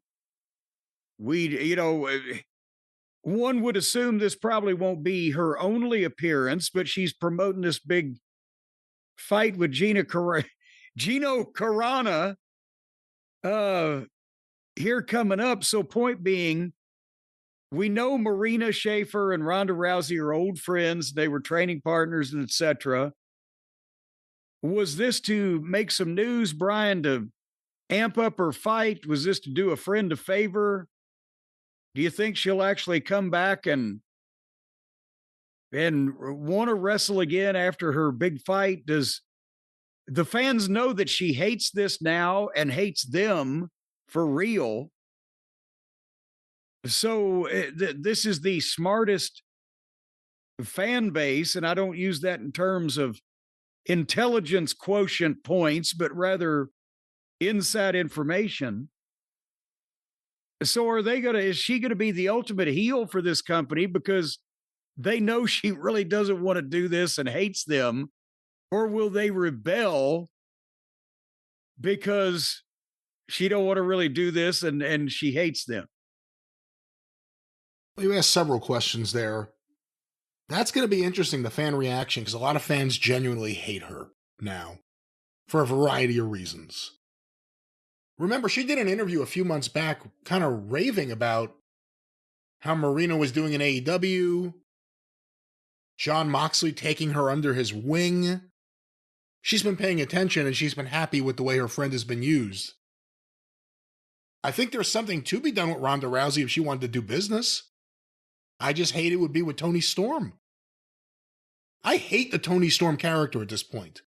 I hate the ridiculousness of it. Like you said, the post-match her, I guess because they're in Hollywood, she has to swim on the stage or whatever the hell that was.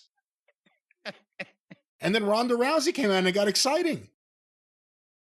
I'm not excited about the idea of Ronda having to do stuff with the character timeless Toni Storm and Mina Shirakawa. That doesn't do it for me. I would imagine this isn't just to promote the fight because it barely promoted the fight. I don't know. I don't know what to think of this. Well, I mean, see, again, because it's AEW and things can happen just because Tony is like Billy Mooney in It's a Good Life, the Twilight Zone episode. Tony can just will people into the cornfield, or if he wants something, he can just make it so. If Ronda Rousey was in Los Angeles, maybe for an Oscar party, her friend Marina's there. Hey, it could have been that simple. Hey, let's do something. Because she didn't do anything. She's not going to do anything physical for free, for paid, for anything for anybody until this fight comes off.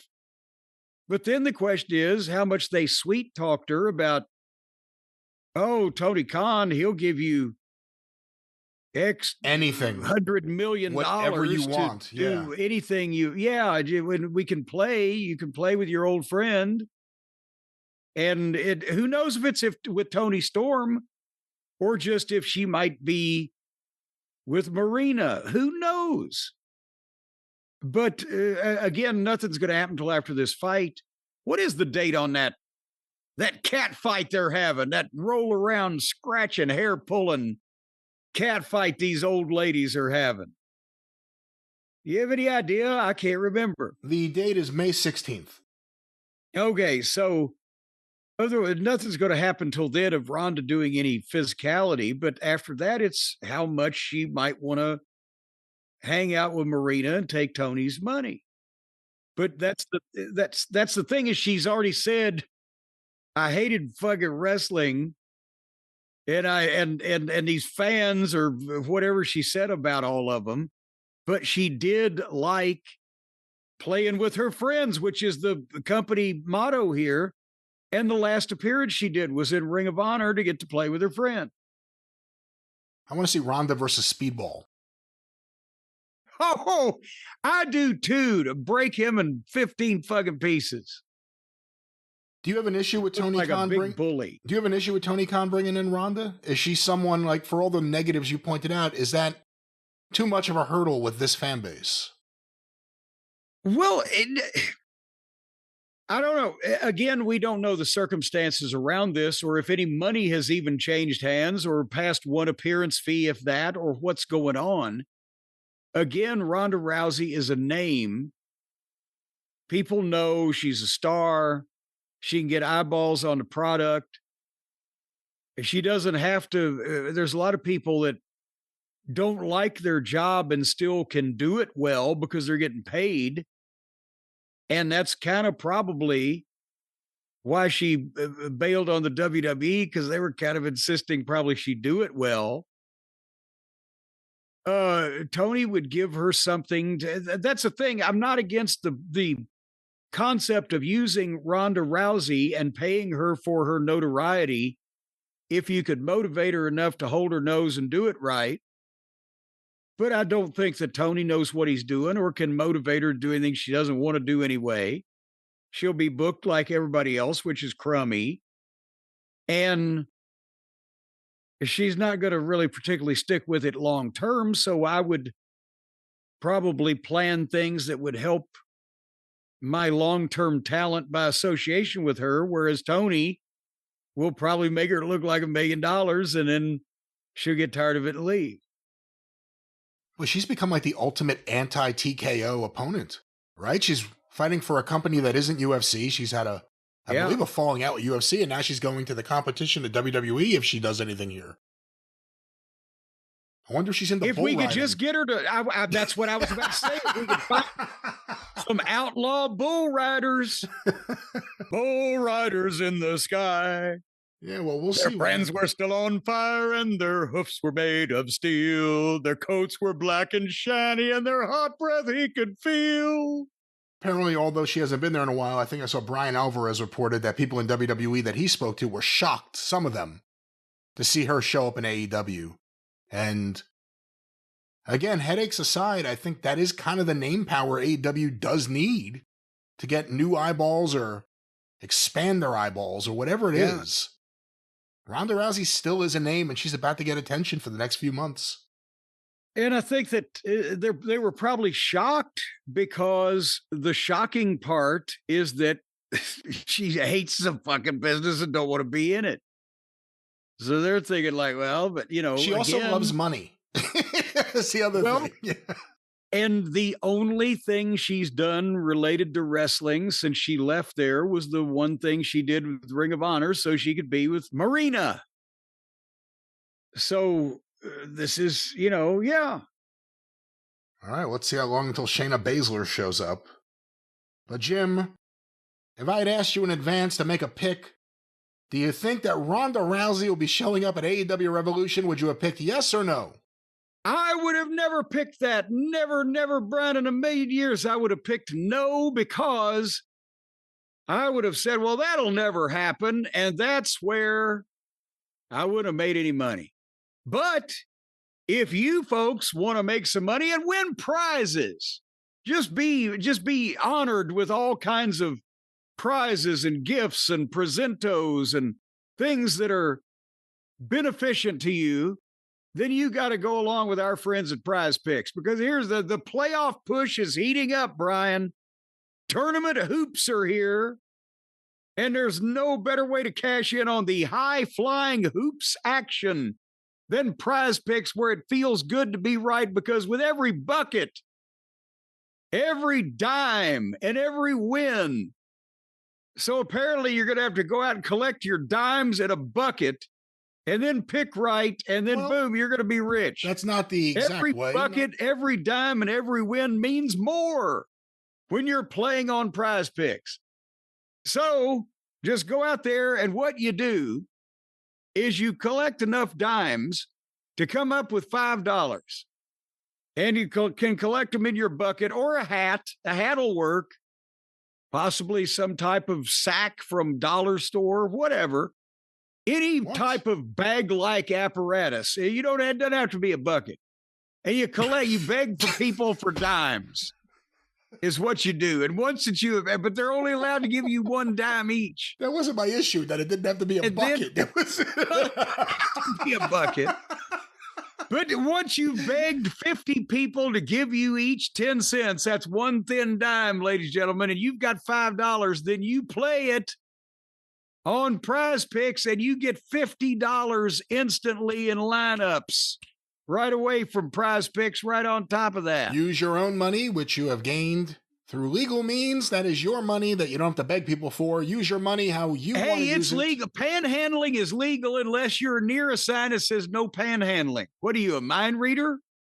Well, why don't we focus on the people who don't need the panhandle today, the people who have disposable income and are looking for prizes for their picks? Well, if you don't dispose of your income in the right place, you may not need to panhandle today, but you'll need to panhandle tomorrow. So get a handle on your finances and you play $5 on Prize Picks and you pick on player stat projections. Who am I to tell you people who know all about these professional sports and the people in them and the things they do and that they're likely to do and likely not to do? Who am I to advise you on these things when you are experts? You out there in the public sporting land are experts and know exactly what to do. So you just make your picks. And since you're an expert, you're going to win. And then Prize Picks is going to give you a bunch of money. That's the way it works. Again, download the Prize Picks app today. Yes, do that. Yes. And use the code JCE to get $50 in lineups after you play your first $5 lineup. Right, Brian? You do that as well. Do that as well. And then if you're right all the time, which if you're so fucking smart and smarty pants, Smarty McSmartington, as you say you are, I know everybody says, well, my wife's right all the time. Well, put your wife on this case. And then you'll win all the time and you'll all be rich. Prize Picks will be out of business because they'll have been bankrupted by your goddamn expertise there, Smarty McSmartington. Once again, Prize Picks. A great deal for the listeners. One more time, yes. Jim, what can the listeners do to get Prize Picks? They can get rich. They can get rich or die trying. And download the Prize Picks app today and use the code JCE to get $50 in lineups after you play your first $5 lineup. That's exactly what you can do. Prize Picks, it's good to be right. And then start picking and grinning. And every time you pick right, you'll make money. And sooner or later, the FBI will investigate you. Okay, no, they won't. Jesus. Think, how the fuck has he got all this money? You hear that music, Jim? That connotates that the last part should be omitted from the record. But ladies and gentlemen, one more time, Prize Picks, promo code JCE. And Jim, back to AEW Revolution. Well, there it was. The next match was for some kind of belt. I can't take any of this seriously anymore or keep track of it, but it was another belt. Not the belt they won in the Battle Royal earlier, but it's the other belt that Moxley's had lately. What is that belt? Oh, that's the Continental. There you go. Well, he's in a match against our good friend and budding superstar Takeshita with no time limit for the Continental belt. So I saw Moxley's entrance, and then I said, okay, this is a no time limit match. That means that I can easily go ahead 20 minutes and still see what they're going to end up doing, right? So I fast forwarded 20 minutes, and when I hit play, guess what they were doing, Brian? What? Trading forearms. And Take was bleeding, and I fast forwarded another 5 minutes. And they were still going. And they kicked out of everything. And then Moxley gave Take a double arm DDT off the second rope, and that was a 2 count. And then they laid motionless for quite a while Moxley was trying to fight to get the choke. And then he got the choke. And then Take passed out. Of all the things that they take these giant bumps, flinging themselves through shit, off shit, hitting each other with every kind of daredevil maneuver and high impact slam, suplex, throw, pitch, flip, and whatever the fuck. And then they all have to lay in the middle of the ring, motionless, for a minute. And then the finish is And I know in Moxley's head, because he thinks he's, again, a member of the Gracie family, and he's the greatest practitioner of jiu-jitsu. His jitsu teacher gypsued him out of his tuition. But it's just fucking ridiculous that they've all now. Yes, in the past, you would, Mr. Wrestling uses the sleeper hold. Or Buddy Rogers or Ric Flair, Greg Valentine, whoever used the figure 4. But goddamn, now everybody just gets in the middle of the ring and does nothing for a minute, and then somebody passes out. The fuck? You don't even need video for Moxley. You can take a picture. Because they're not moving. Worth 1,000 words.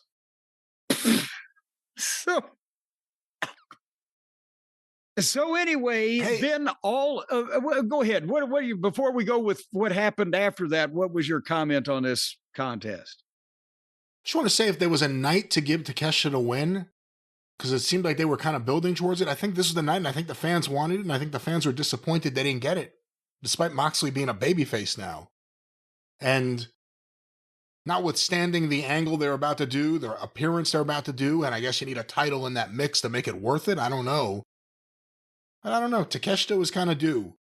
And I think the fans were ready for it. And I personally think it was a miss from AEW not doing that. Well, and even if they do the whatever is going to pass for a turn this week, where the rest of the Callis family, led by Don himself, says, you fucking flailed is what you did. You fucking failed.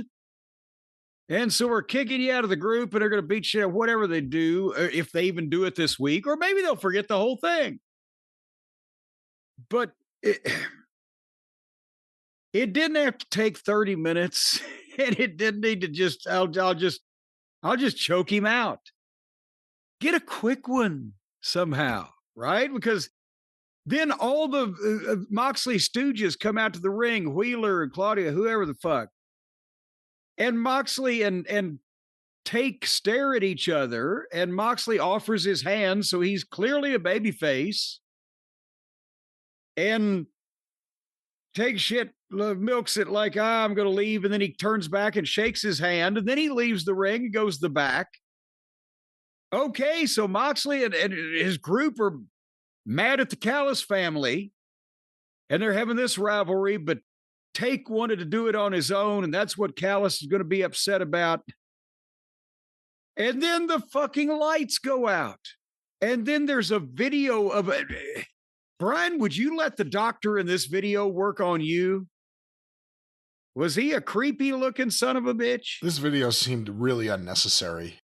Weird music and the x-rays. It wasn't like, we're making this look more legitimate and more like an athlete recovering from an injury in sports, but more like a horror movie type of thing. In their fantasies, they're all in. The only person really living a horror movie is Tony Khan's accountant, but nevertheless, the doctor, the x-rays, the weird music, then Ospreay is working out. It doesn't appear he's getting any kind of medical treatment you would want. And then they play Ospreay's music, and he comes out, and Ospreay beats up Moxley and all of his guys. And Moxley runs away from him like he's seen a ghost. So what?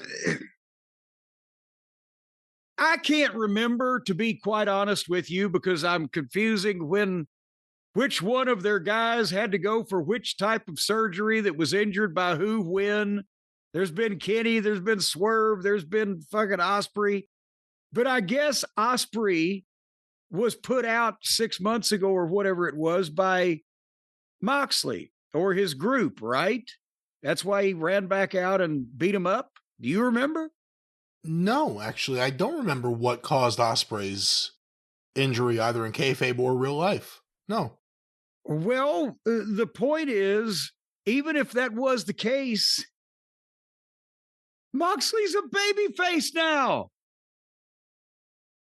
So even instead of surprising everybody, oh, it's Will Ospreay, because they want to scream and yell.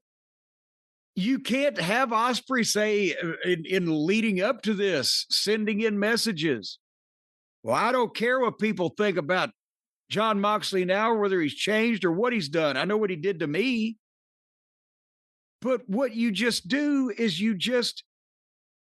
this is like if Funk had put Flair out in the summer of '89 and they built up to the biggest house they would do all year with the Great American Bash.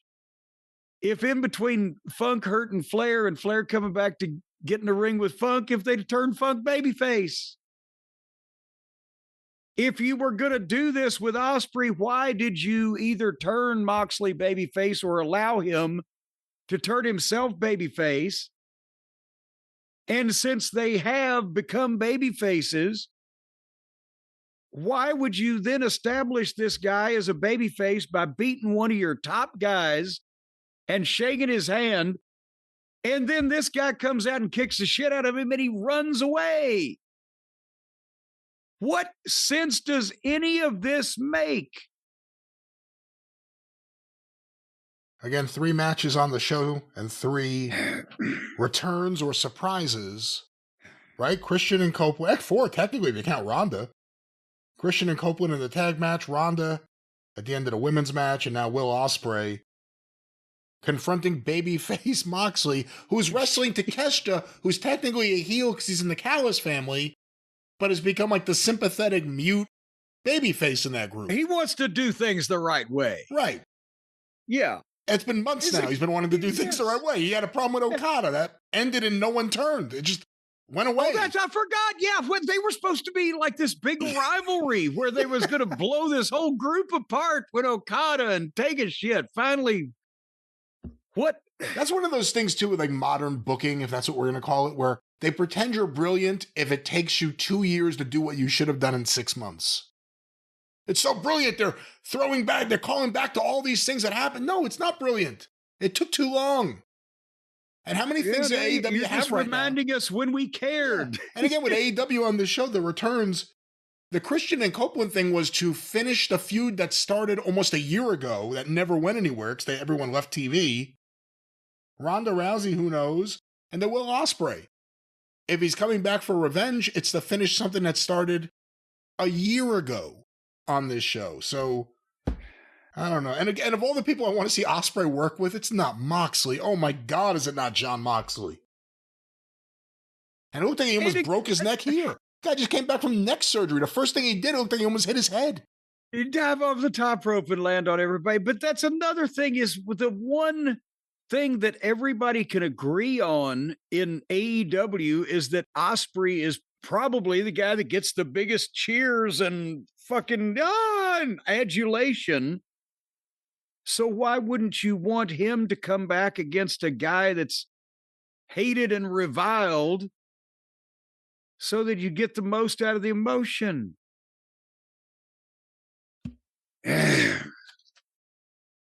We were an hour and a half into the pay-per-view, Brian. That's right. Point. But there's still more action. Still more action. Oh, boy, is there more. So it was Megan Brain, and now is teaming with Lena Cross because Penelope got hurt, I guess. And they were facing Willow and Harley, and the tag team title for the women was on the line, and Megan and Lena won the women's tag title, and it was short. Oh, yeah, because Willow wrestled, I forget the name of the other big girl, tall girl, I mean. I forget what her name is. She wrestled her on the pre-show. No, the other one. No, what was the other one's name? Who's Megan's partner? Megan's Penelope. No, in this match that we're talking about. Lena Cross. Lena Cross. She wrestled Willow on the pre-show.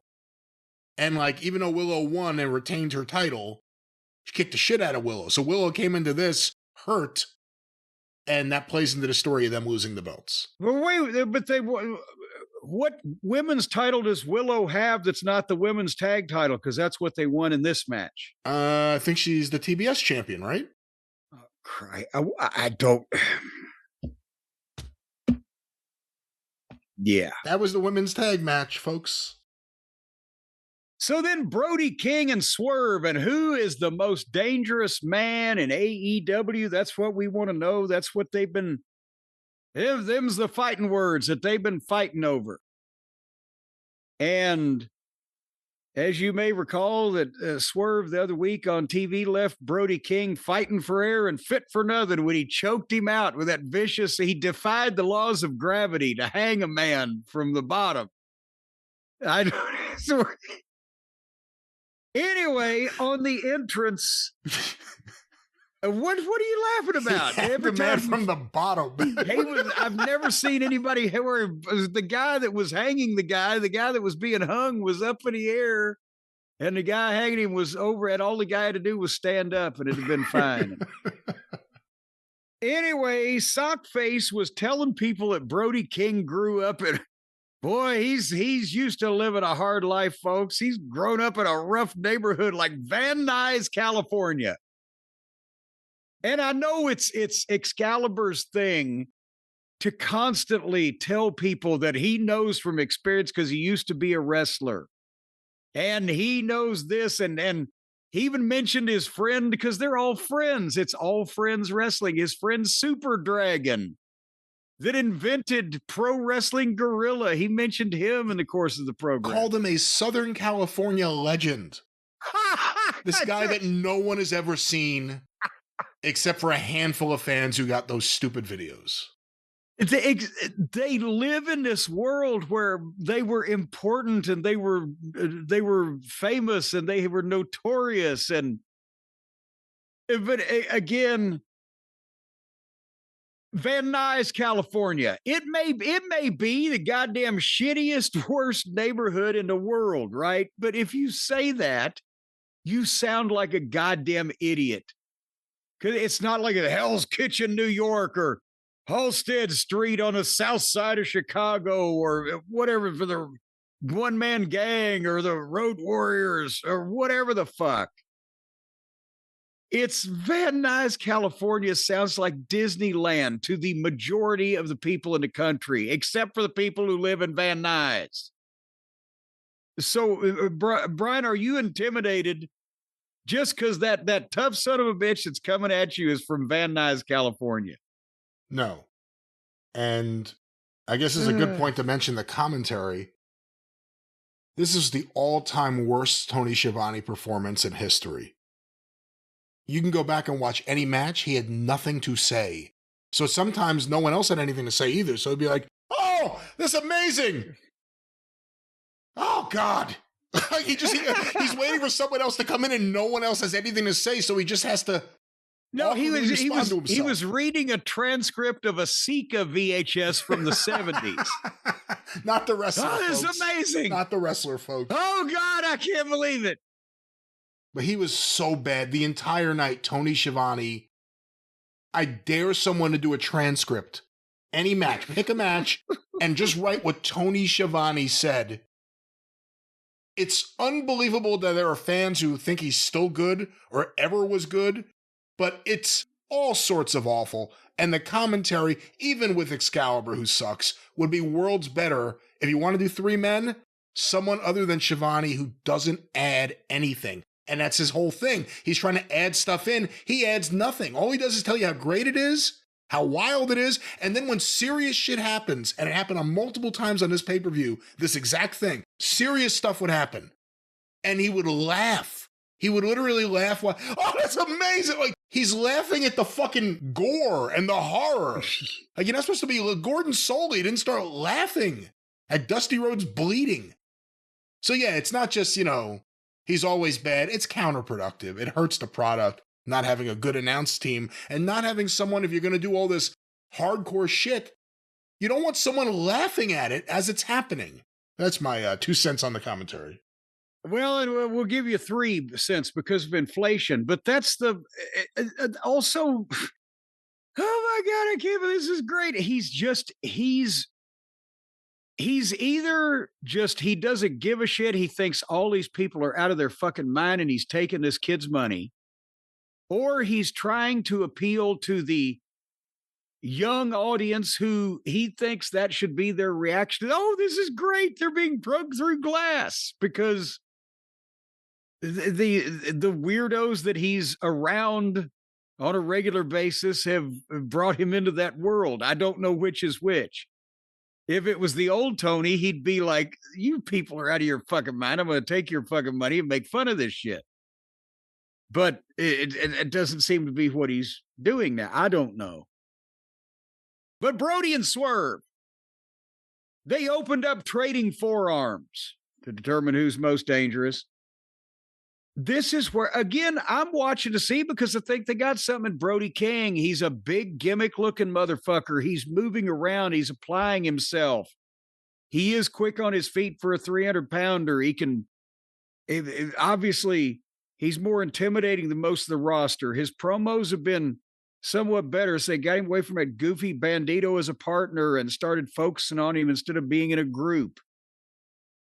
And he looked good for 30 seconds, and then Swerve leveled him and posted him. And then pulled up the floor pad, but Brody King gave him a urinagi on the railing, and they fought forever on the floor. And then they got back in the ring and started completely over again. And now Brody was shining again, but it's just kind of the reason why that the first few minutes, especially since Swerve has been used as a main event guy, singles guy for much longer than Brody King has in AEW. So that's where the heel should shine the babyface for the first few minutes of the match to show that, oh, wait a minute, this is a brand new fucking motivated Brody King. And then you can stop him a little bit, and then maybe you can go to the floor. You don't just start in a flurry, stop the fucking baby face, do floor shit, then get back in the ring, start over again, and now let the baby face shine, because now it's a boring, slow-paced fight instead of goddamn chaos. It's just, and they both spent forever on the apron, but the referee was counting for Swerve to break a hold while they were both on the apron, but not counting both of them for being out of the ring because they don't pay any attention to what the fuck they're doing. Their lack of basic training of psychology prevents them from seeing that they can't do a fucking spot on the apron where they stand there and fucking grab each other at a hold and the referee counts them to break it because they're not in a fucking ring. Jesus Christ. And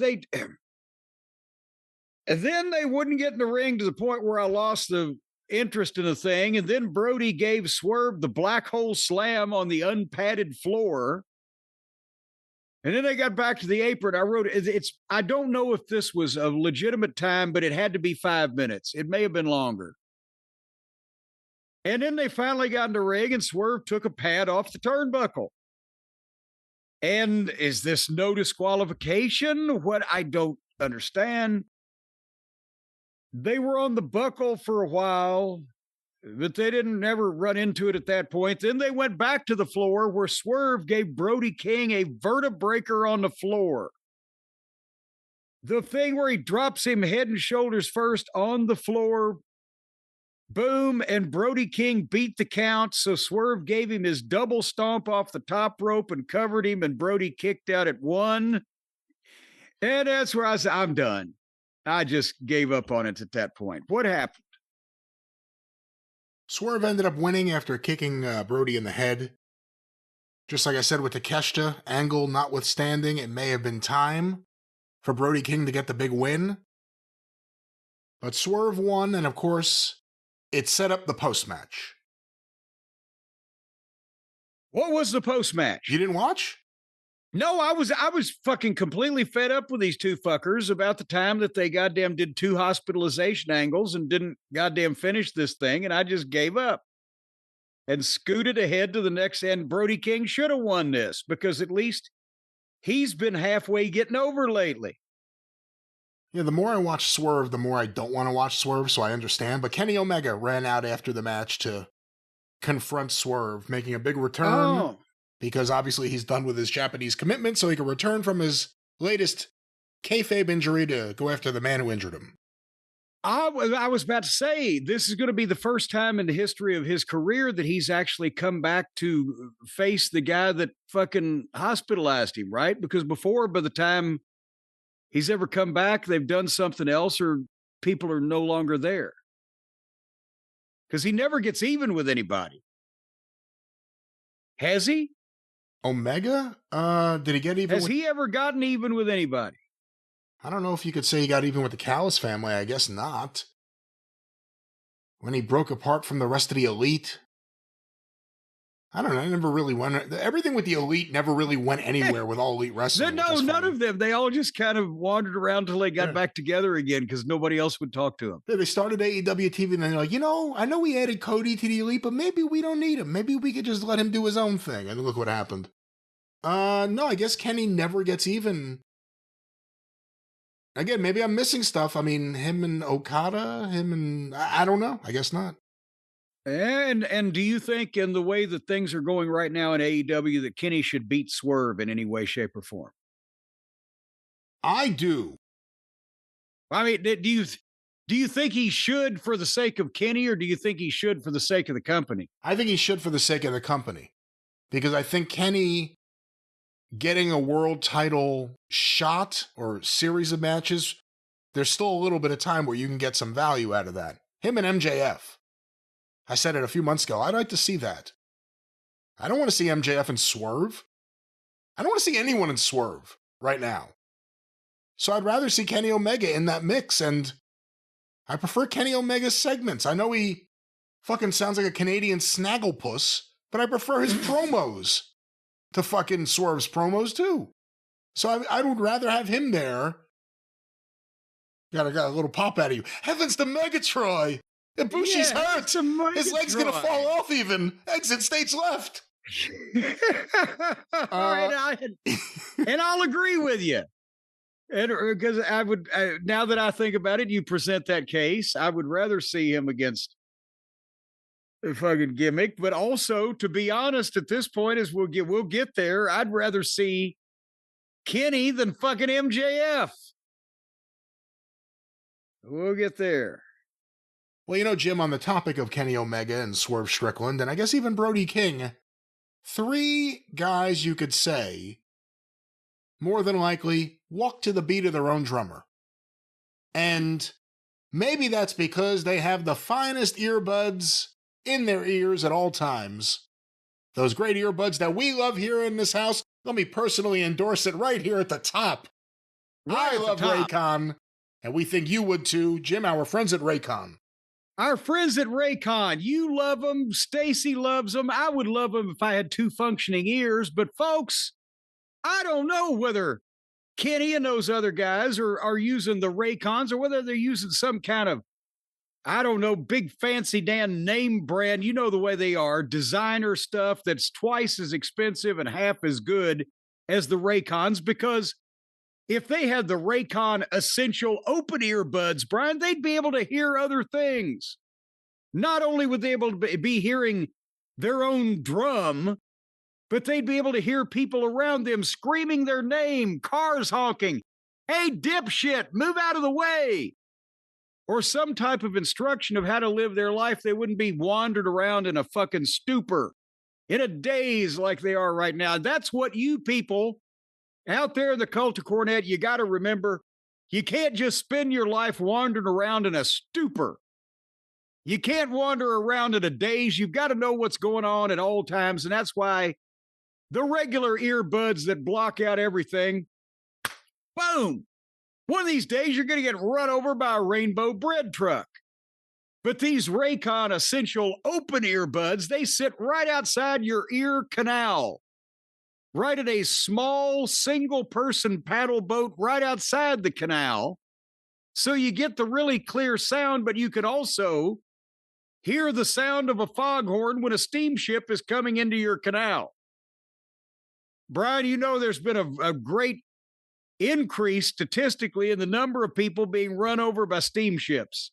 That ain't going to happen. I don't know this. You don't know this. This is not anything that is a known fact that is talked about or that we would have any knowledge of. This is something for comedic purposes. Well, but you're talking about the Raycons there, and everybody knows that the Raycons have the open ear design so you can hear your music and the world at the same time. They've got the multi-angular lightweight hook, the flexible ear hook that adapts to any ear for all-day comfort. Even if your ears are somewhat misshapen or malformed, we're not ones to judge. Just order the Ogre earbuds. And they've got you fixed up. They don't have the Ogre, whatever you've offered in the past, the Ogre earbud, the Cyclops. They don't have any of these. These things are about as big as hockey pucks, and you stick them in your deformed fucking giant ear holes, but it works the same. Ladies and gentlemen, once again, comedic purposes are applied to some of the comments here, but we personally... What, do you think Raycon's listening? They don't listen. Raycon, what are they gonna send us a transcript of this or something? If Raycon 8 hours of playtime. No, if they were listening, they would certainly know that we personally endorse and love using our Raycons. Well, folks, if you'd like to refresh your routine this spring and hear the twinkling and the chirping of the birds and all the nature sounds, as well as all the other things that you'd like to hear and listen to and carry on about your day, whether you're going to the gym, you're going on walks, you're doing stuff around the house, or you're a motorcycle rider riding around in the Thunderdome Well of Doom, the Essential Open Earbuds are right now available at Buy Raycon, BUYRAYCON, buyraycon.com/JCE Open. You're going to get 20% off just by using that code JCE Open at buyraycon.com, 20% off. And again, buy multiple pairs and you'll get multiple percentages, and sooner or later, they'll be paying you. Not exactly. It's mathematically just right there. Wrong. Mathematically wrong, but you can be earnomically right with Raycon. One more time, Jim, that promo code. Yes, if you'd like to be aerodynamically right, go to buyraycon.com/JCE Open. All right, Jim, well, let's open the floodgates back to AEW Revolution. Where were we? The women's title, another one of them. How many they got? But one of them was on the line with Chris Statlander against Thekla. And I decided, okay, I'm going to use the Moxley principle here. From Statlander's entrance, I fast-forwarded 20 minutes. And they were still going. The referee had been bumped. Statlander had her pinned, but here came Blue Sky and Julia Hart. They got in the ring. Statlander beat them up with a belt, not a title belt, but an actual belt off somebody's pants. And the referee got up and took the belt away from Statlander.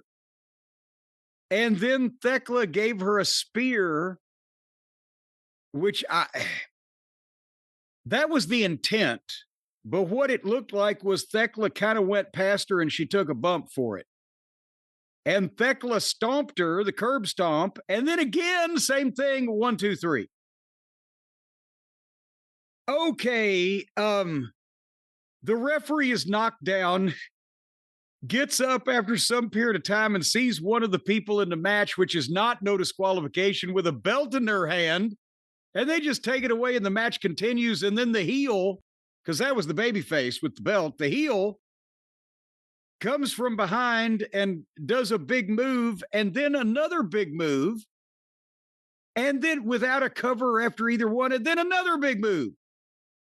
Why didn't she fuck her with the one big move while she wasn't looking? Or even the stomp, okay, but now I'm going to stomp you again. Now I've just beat you into powder instead of surprising you. What? Well, Jim, this was a good match, notwithstanding everything you said there before. That was true about the logic issues with the referee. But you do have to remember this was 2 out of 3 falls. So you only saw... was it? No wonder it went so long. Yeah, you only saw the end of fall 3. It was a long road to get there, and it was really good. It was actually really good. Well, son of a gun. They should have put it on a show that wasn't 5 hours long. I might have watched it. And speaking of something else that was very long, for the 6-man tag title, Kyle Felcher, Mark Davis, and our friend O'Boring against Kevin Knight, Hong Kong Phooey, and Mystico. And to make matters even more preposterous looking visually, Kevin Knight and Dipshit dressed like Mystico with the mask and everything. Although I will say that Hong Kong Phooey looks better with his face covered. And I know there had to be comedic material here, but again, we're talking a 5-hour show. We're talking this is filler, and they're already full of filler. This was very long. And then the baby faces beat poor old Mark Davis, who's just been reduced now that his partner got taken out of the picture to the Don Callis job guy. He's the most interesting one. To be honest, anybody is better than Okada. A goddamn coma patient is more exciting than Okada. And Kyle, I'm about to throw up my hands on because he's never going to prosper there. Davis is an interesting, big, fat-assed fellow, but so the six-man, the baby faces are six-man champions now. And then they announced that Mystico was all elite. And he's been there before. How can you announce that you've just signed a guy that's been wrestling on your shows for on and off for months and like that's a big deal now? What happened here? Well, again, he's a CMLL star. He's their biggest star, the biggest drawing card there. Okay, but nobody in Des Moines gives a shit about that. They're watching a TV show on TBS or TNT. Well, they're giving him a big push now. He's a member of the six-man tag team champions, although I guess you could argue by Tony logic, the big push goes to Mark Davis, who loses every match he's in. Never seen him win. We got to hear the Mystico music. That was nice. It's very... Oh, and that's another thing. If I was a babyface, can you imagine the fucking fist fight that would have gone on in the locker room of the Mid-South Coliseum if any of the baby faces had been requested to come out to the ring to that shitty fucking music? It's death. It's big in Mexico. It is cool when he does it at Arena Mexico and people are really reacting to it because they know the words. A few people seem to maybe know the words here. But, big title change. You need a big title change on a big show. If you don't have a big return, you need something. But I guess that's all you had to say about that match. Well, that's all I got. Here's something I'd like you to look up while I'm talking about this. How long did Bandido and Andrade go? They had a single match. The bell rang 3 hours into the pay-per-view, along with an extra hour, I assume, or maybe a little more for the pre-show. And I said, okay, I'm going to fast forward 15 minutes and see where they are. And I did, and they were still going. And I fast forwarded another 5 minutes, and they were still going. And then finally, after some period of time, Bandido gave Andrade a kinda GTS knee in the face type of thing. And Andrade got up and assumed that stupid position where they have to get up, turn their back on their opponent, lean over, grab the middle rope, and wait for this idiot to come and do his stupid little flip on their back. But when he did the stupid little flip and the German Andrade flipped backwards and landed on his feet and stood up and as not Mystico, but Bandido, one of these O's, Cheerio, as Cheerio was coming toward him, Andrade hit the greatest back elbow, and Bandido took the greatest bump ever. To people like, woo! And Andrade didn't cover him. He picked him up. He drug him to the corner. He got him up in position to give him some kind of half-assed move off the turnbuckle that everybody on the card had done something better than that, and covered him there 1, 2, 3. At least that Could have been a cool finish with the elbow. I bought it. Everybody, he would have won right there. But he's got to fucking pick the guy up and do something else when it looked like he had already just killed him to begin with. How long was this match? Did you ever find that out? It was 21 minutes. Jesus Christ. A very good match. Some weird points. They are still doing the thing where Andrade walks up to women who clearly did not buy wrestling tickets and takes selfies with them in the middle of the match. Also, now he disrobes in the middle of the match. He took off his pants to expose expose what? Well, he had very small red trunks on, and that's how he wrestled the rest of the match. So I guess that's his new thing. Are you sure they were trunks, or was he just a little inflamed? I don't know, but it was just middle of the match. He just disrobed. It was just weird, the pacing of this, but good match. I thought it would be good, and it was very good, and the fans were into it. You know what? AEW, traditionally, even on a lot of their shows that their fans love, it always appears like they burn out their crowds. And it didn't appear that way this late in the show, and that's pretty impressive. Well, that's good. They're in Los Angeles. These people are used to staying up late. And also, what time was it out there? Well, 3 hours earlier, so it wasn't that late. Okay, so 3 hours in a show started 7 o'clock in the evening. They're still with it. No wonder. That's what I think even old Uncle Dave admitted that. They do better when they they have an afternoon show because they go 5 or 6 hours and people don't want to die after.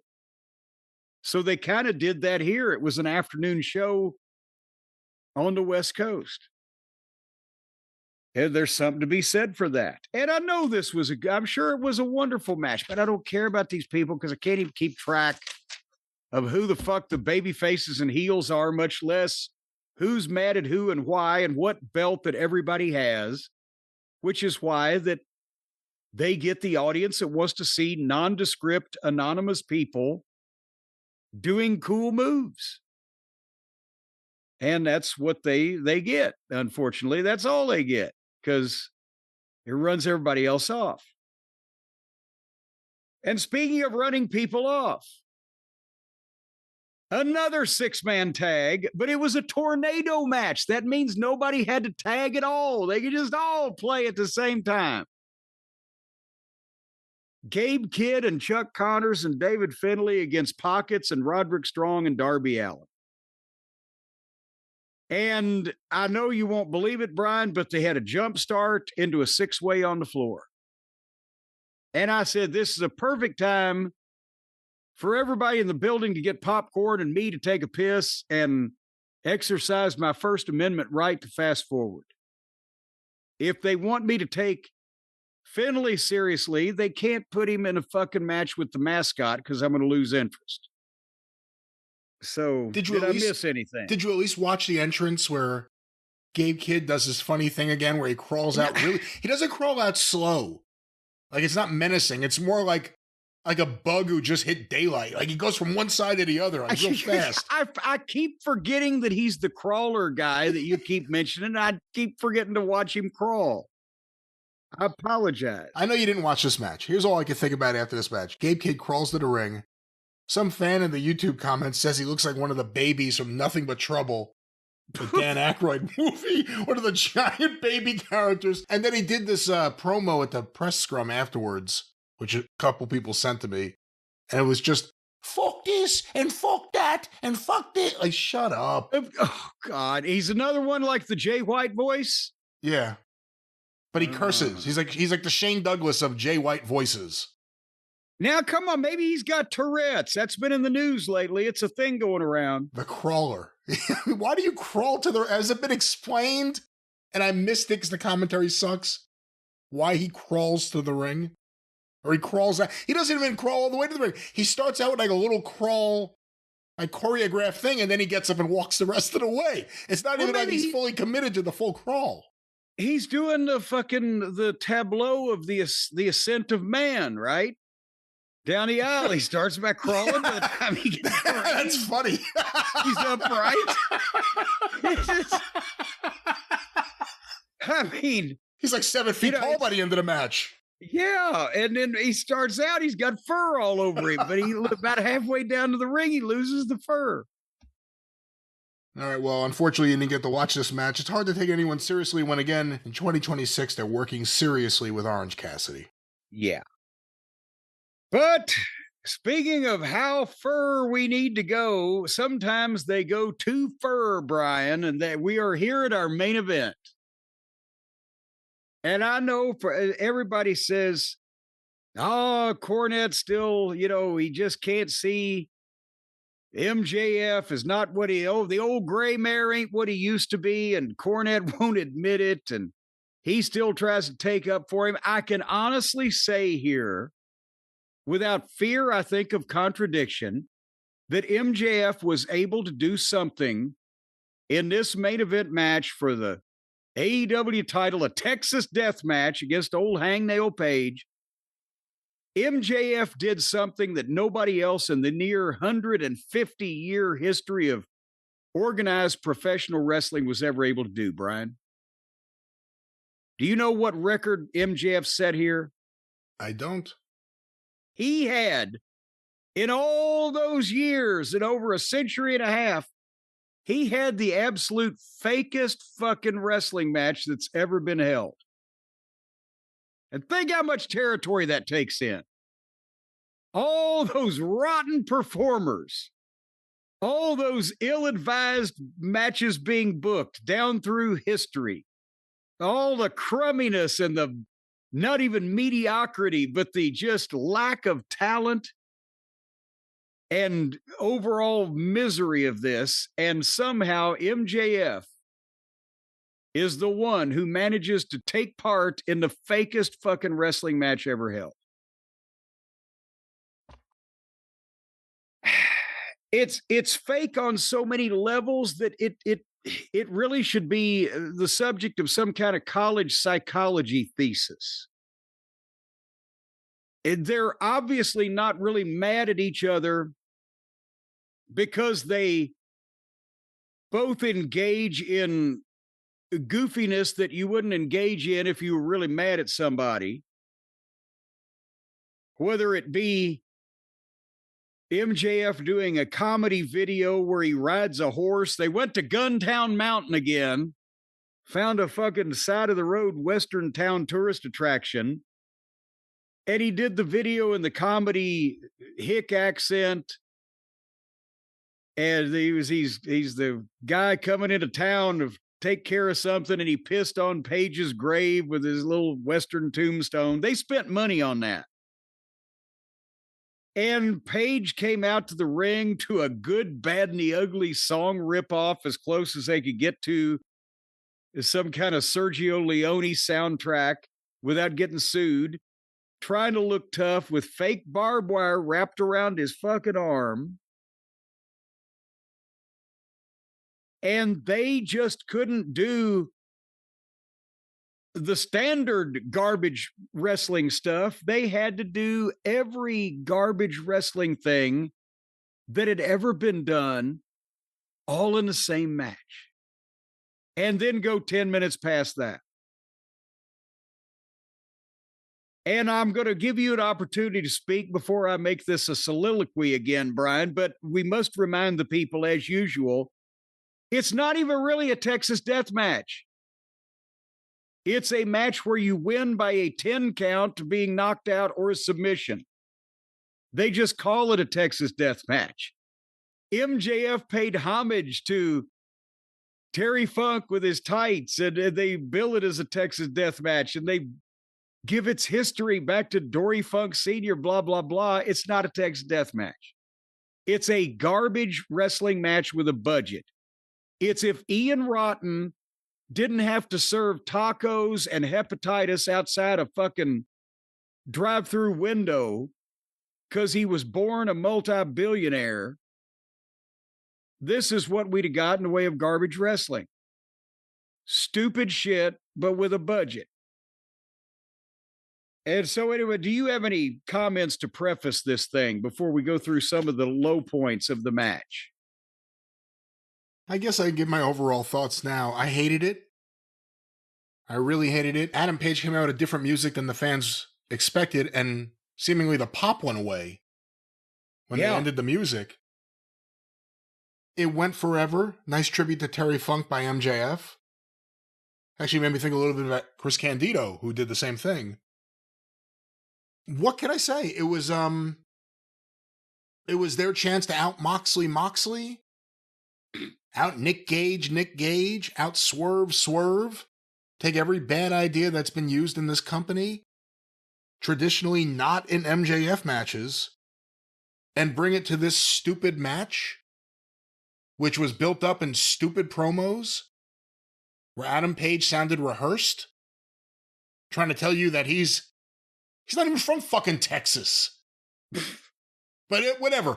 He's a cowboy from Virginia who's demanding this Texas death match. This is his gimmick, and he already did all the gross out shit with Swerve a few years back. So you knew he was going to do shit like that here. And, I guess give him credit for being committed to the stupidity, because he's willing to go all the way, it seems like, with the dumbest ideas. I don't know what MJF was doing in this match. I guess just to show everyone else he could do it too. Well, that's the place that they've left MJF in, where he just has to. Page has no options. Page was not going to be a big star in the WWE in any way, shape, or form ever. They may have wanted to sign him at some point just so that the billionaire kid wouldn't have him, like they were doing at some points. But nobody's ever said, "Oh, if Page could only go to the WWE." That's where people were saying that MJF was going to end up for quite a while when they first saw him, because he was a prodigy. And he can work physically in the ring as well as anybody, psychology-wise, and as well as most people with his physical work. But his verbal ability was what was carrying him and what was setting him apart. With the way that they've neutralized all of that, he is now the good booking, and the fact that he's done stupid shit, and he's not the guy that's real anymore. We know he's just a gimmick because he's had to break character so many times. Now he's been faced with a situation. Do I gamble and go to the WWE? It's not guaranteed, because his size still might work against him, but he's got all the talent necessary to be, or has had. By the time he gets out of there, he may not have it anymore. But the talent to be a big name in the business and make millions of dollars and be a top wrestling star that people will remember. Or the path that he has apparently chosen, which there's something to be said for that as well. I'll take this fucking guy's millions of dollars. I have to wrestle rarely. I can take off and do whatever I want, TV's acting, whatever, whenever I want, and he'll still pay me. And it's just that 2 or 3 times a year in situations like this, I have to work with stupid people and do freak show, sad show shit to prove to these stupid fucking fans that we've got here that they think this is talent. But he can retire when this contract is up with millions of dollars in the bank and go do acting. So if I was his agent, I would kill Tony Khan today after that match. Well, but I'm just, I'm sorry. I'm disappointed that MJF is not going to be a big deal in the fucking wrestling business. But I'm glad that he's going to retire at an early age. I don't know what else to say, but I mean, if this is what he has to do a couple times a year to make millions of dollars and otherwise not have any restrictions on his fucking job or his life, I guess. Yeah, but it's a fucking shame. See, that's the sad thing. AEW has normalized the idea, because it is true for them, that to be a top guy, you have to wrestle hardcore garbage matches. Because every guy they have has done it. We've seen Moxley try to wrestle like he's Billy Robinson. I'm not saying he is or he looks good doing it. He tries. I know, but he does, yeah. And then we've seen the other side where Moxley does the grossest, stupidest shit, the skewers. I think he brought them into AEW. You could say the same thing about Swerve. I've seen him wrestle pretty good matches where there's a bunch of high spots. And then I've seen him do the stupidest hardcore shit I've ever seen. It's an AEW issue. You know, I'm not trying to take up for MJF because I just don't know if you can get around being an AEW top guy and not wrestle these kind of matches. With that said, this one took it way too far. This one had multiple things that someone should have said, why are we doing this? This is too much. And I mean, again, is it faker because it's so obviously see-through that you know they're cooperating? But at the same time, is it faker or is it possibly more distasteful that they're obviously also hurting each other on purpose while cooperating with that effort?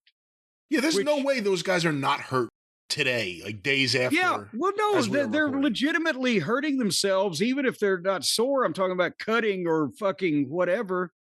But everybody knows it's all fake. And it's so obvious because it's so far and unbelievable and over the top. The cooperation level is off the charts. Obvious. It's obvious that everything that they're doing is in some way fake because they wouldn't be getting up from it. And that's the point. It's so nonsensical to me that while they're hurting each other legitimately far more than anybody in pro wrestling matches ever did in history, whether it be the fucking bloodiest matches, the street fight matches, or whatever, they're hurting themselves more, but it looks even faker. That's what makes my head explode. Let's go through some of the things they did. They had to start out with the up into the bleachers, fighting in the crowd, the fake walk fight through the crowd that's poorly shot and you can't really see. And there was no reason for them to start that, but they got to do that because that's one of the tropes of the thing. And then they go back to the ring and try to start wrestling. And MJF was trying to be a heel. He was trying to make this interesting. He's trying to, because as you mentioned, at first the pop for Paige was not there. I think they cheered MJF and the intro's over. Paige, but MJF had the ring announcer say, he's not from this shitty place of Los Angeles or whatever the fuck. But immediately, Paige pulls out a staple gun and a birthday card because it was MJF's birthday and took the birthday card to give him paper cuts between his fingers and then stapled the birthday card to his chest and then pulled it off. But can you imagine Dick the Bruiser's in a bar fight, Brian, and I'm going to give you paper cuts with a birthday card. And then I'll tickle you. And yeah, I'll tickle you to death. I don't need to take this seriously as a match anymore because now they're already being stupid. They don't really hate each other. This is not really important. It's a freak show for the goofs that look for goofy videos on the internet. That's the fan base for this. And then Paige pulls out a window with the casing, the fucking windowsill and the whole wooden part around it. But I'm sorry, I will be corrected if I'm wrong, but that window was sugar glass because once they broke it and started dragging each other around in it, they'd have been ripped to shreds even more than they were by the other shit. But where MJF breaks the window in the middle of the ring and then said, I'm not doing any of that indie bullshit, which he knows what he's saying that because the fans that like indie bullshit will be offended. But the problem is it makes him a babyface with normal people. But the point is, he says, I'm not going to do any of that indie bullshit. And then he got slammed in the glass and drugged through the glass. But then he was barely scratched by that. He's going to get cut up later on. But which is better, taking a body slam in real glass, even though people know it's on purpose, or showing that it's obviously fake because because it didn't cut him all the way up or anything. Right. But this is fake and stupid and real all at the same time into just a mess. Page punched MJF with the barbed wire wrapped around his hand, somehow busted MJF open, but not his hand.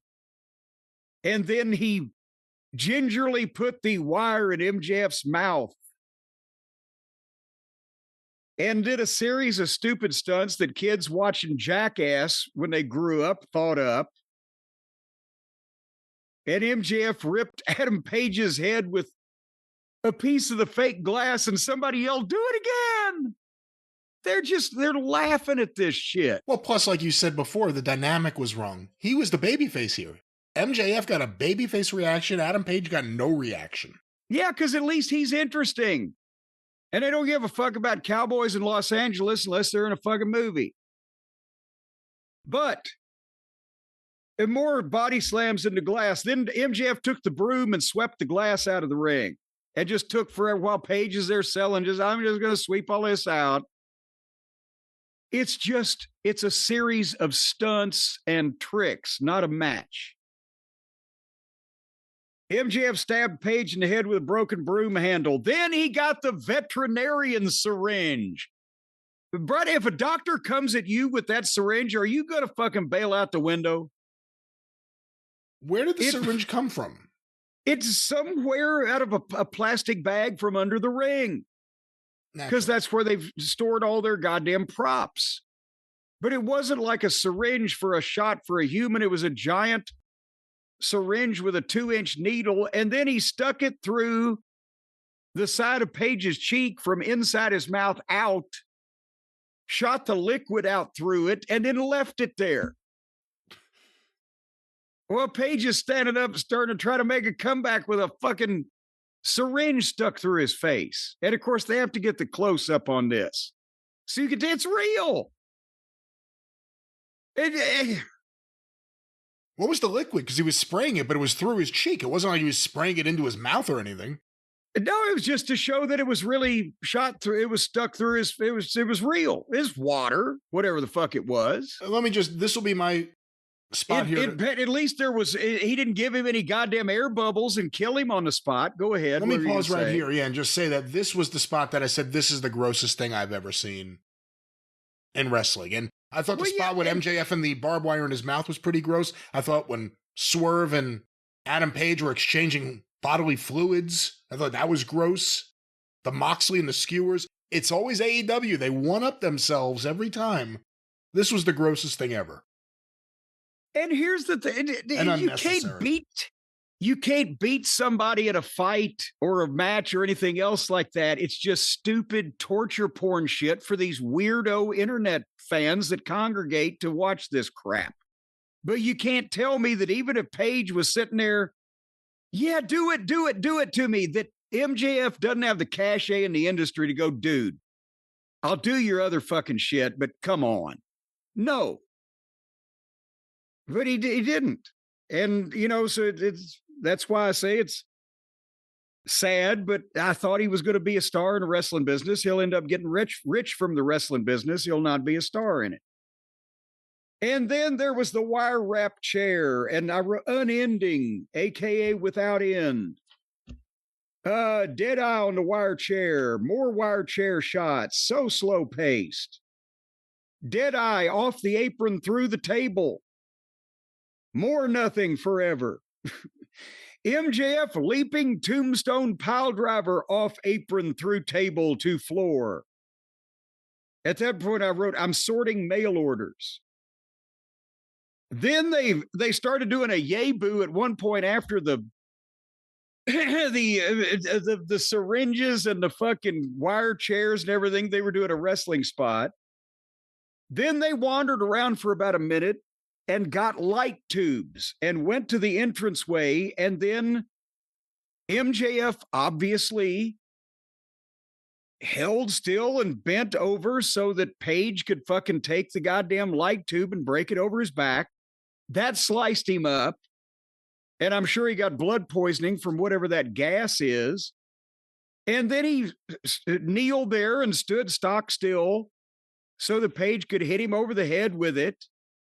With another one. And then they got more juice. And then, besides the blood poisoning that he probably got, they went back to the fucking ring. And then Paige gets the chopsticks out. I don't know what is this? How is this going to beat somebody or get even with somebody for some thing you were legitimately mad at? He stuck chopsticks in his head.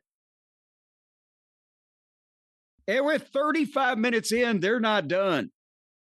And then Paige got a bag and dumped out a chain with dog collars on either end of it and put one on MJF, and he put the other one on himself.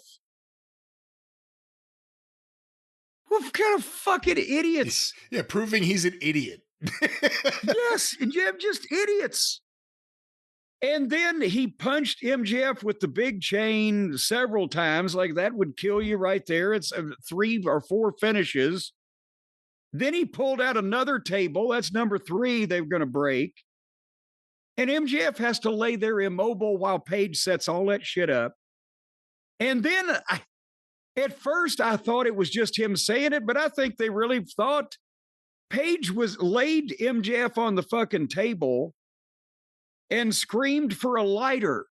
They just set him up, and nobody had one. So he pulls out a barbed wire board. And MJF had not moved at that point in over 1 minute. But the referee wasn't counting him. He's laying flat of his back in the match that can only end when somebody is knocked out for a 10 count. And while Paige is going around trying to find all these props, he's just laying there, and the referee didn't count him. Minutes. Does that make any sense, Brian? No. Doesn't make any sense. A lot of things in this match did not make sense or were not needed. It was unnecessary. And then the fans started chanting, "We want fire," because he had teased it. And Paige is like, "Who's got a lighter?" Nobody. So they just didn't do it. I don't know what the fuck. Then they fought on the apron, and MJF jerked Paige off the top rope into a cannonball flip onto the wire board, through the table to the floor, and he got up at 9. And then they fought back to the stage again. And then they did the awkward fake teasing thing of, "Oh, I'm going to fall off the edge of the stage," like about 10 times. And then Paige just grabbed and bear hugged MJF, and they both went off the stage onto a sound table on the floor, and shit blew up. They blew the pyro off like they'd been electrocuted. And 5 seconds later, it blew up again. There was a tail end Charlie there on the pyro. Would have been funny if that ended the pay-per-view feed. They'll do that next. That's the only other thing, because they've just been electrocuted. They both got up at 9. Off the stage, through a table, electrocuted. 9 count. They went back to the ring. Paige went for the buckshot. He's just been electrocuted, but he can still do his goddamn flip over the top rope and land on his feet. MJF kicked him in the balls, got the title belt, and hit him with the belt. And at the 9 count, Paige jumped up pissed. Electrocuted, kicked in the balls, and fucking hit with the belt. And then he kicked MJF in the balls and hit him with the belt. And then Paige went to the apron and was going to buckshot him again, but MJF foiled the buckshot, and because they were still connected to this chain, he hung Paige by his neck over the top rope, and Paige started shaking and going limp, and then his head popped off, and MJF football kicked it out into the crowd. And son of a bitch, the referee started counting over the headless body, and it got up at 9.5. I'm just kidding. He hung him over the top rope. Yeah, Ichabod Page. Yeah, he hung him over the top rope. Page went limp, and the referee stopped it at 46 fucking minutes. It was distasteful. It was way too long. It was so ridiculously fake. It was the worst.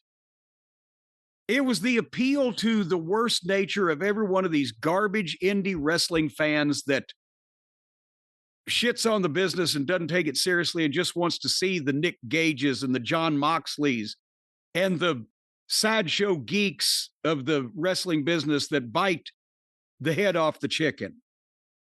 And that's now what MJF has become. He's Olga at the end of Freaks. When they look down in the fucking little pin there, and there is Olga with all the feathers clucking around. He's become one of them.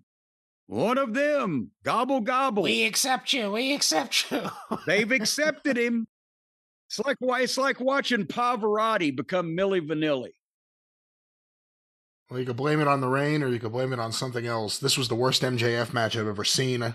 This was just another Adam Page. Adam Page sucks. There are people that want to pretend he's some high and mighty guy who's doing this character. He's proven multiple times he's a moron, and his instincts for wrestling are right up there with moron instincts. And I did not hear a demand from AEW fans for this kind of match. For this match, these two guys, this. It almost feels like they wanted it more than the fans did. It's one thing when you have like a big match at the end of a feud because you have to get there, you have to do it, and it's kind of a demand for a little something more. It used to be just as simple as a cage or something. Yeah. But I'm thinking that Tony wanted it because Tony likes this kind of thing and he never gets tired of it. He never gets tired of anything. And Page probably wanted it because he's a goddamn indie goof like the rest of these indie goofs. This will be the greatest match of all time. I think MJF appraised the situation and said, I not only got to work with this fucking idiot, but I work for this other idiot who pays me a fortune.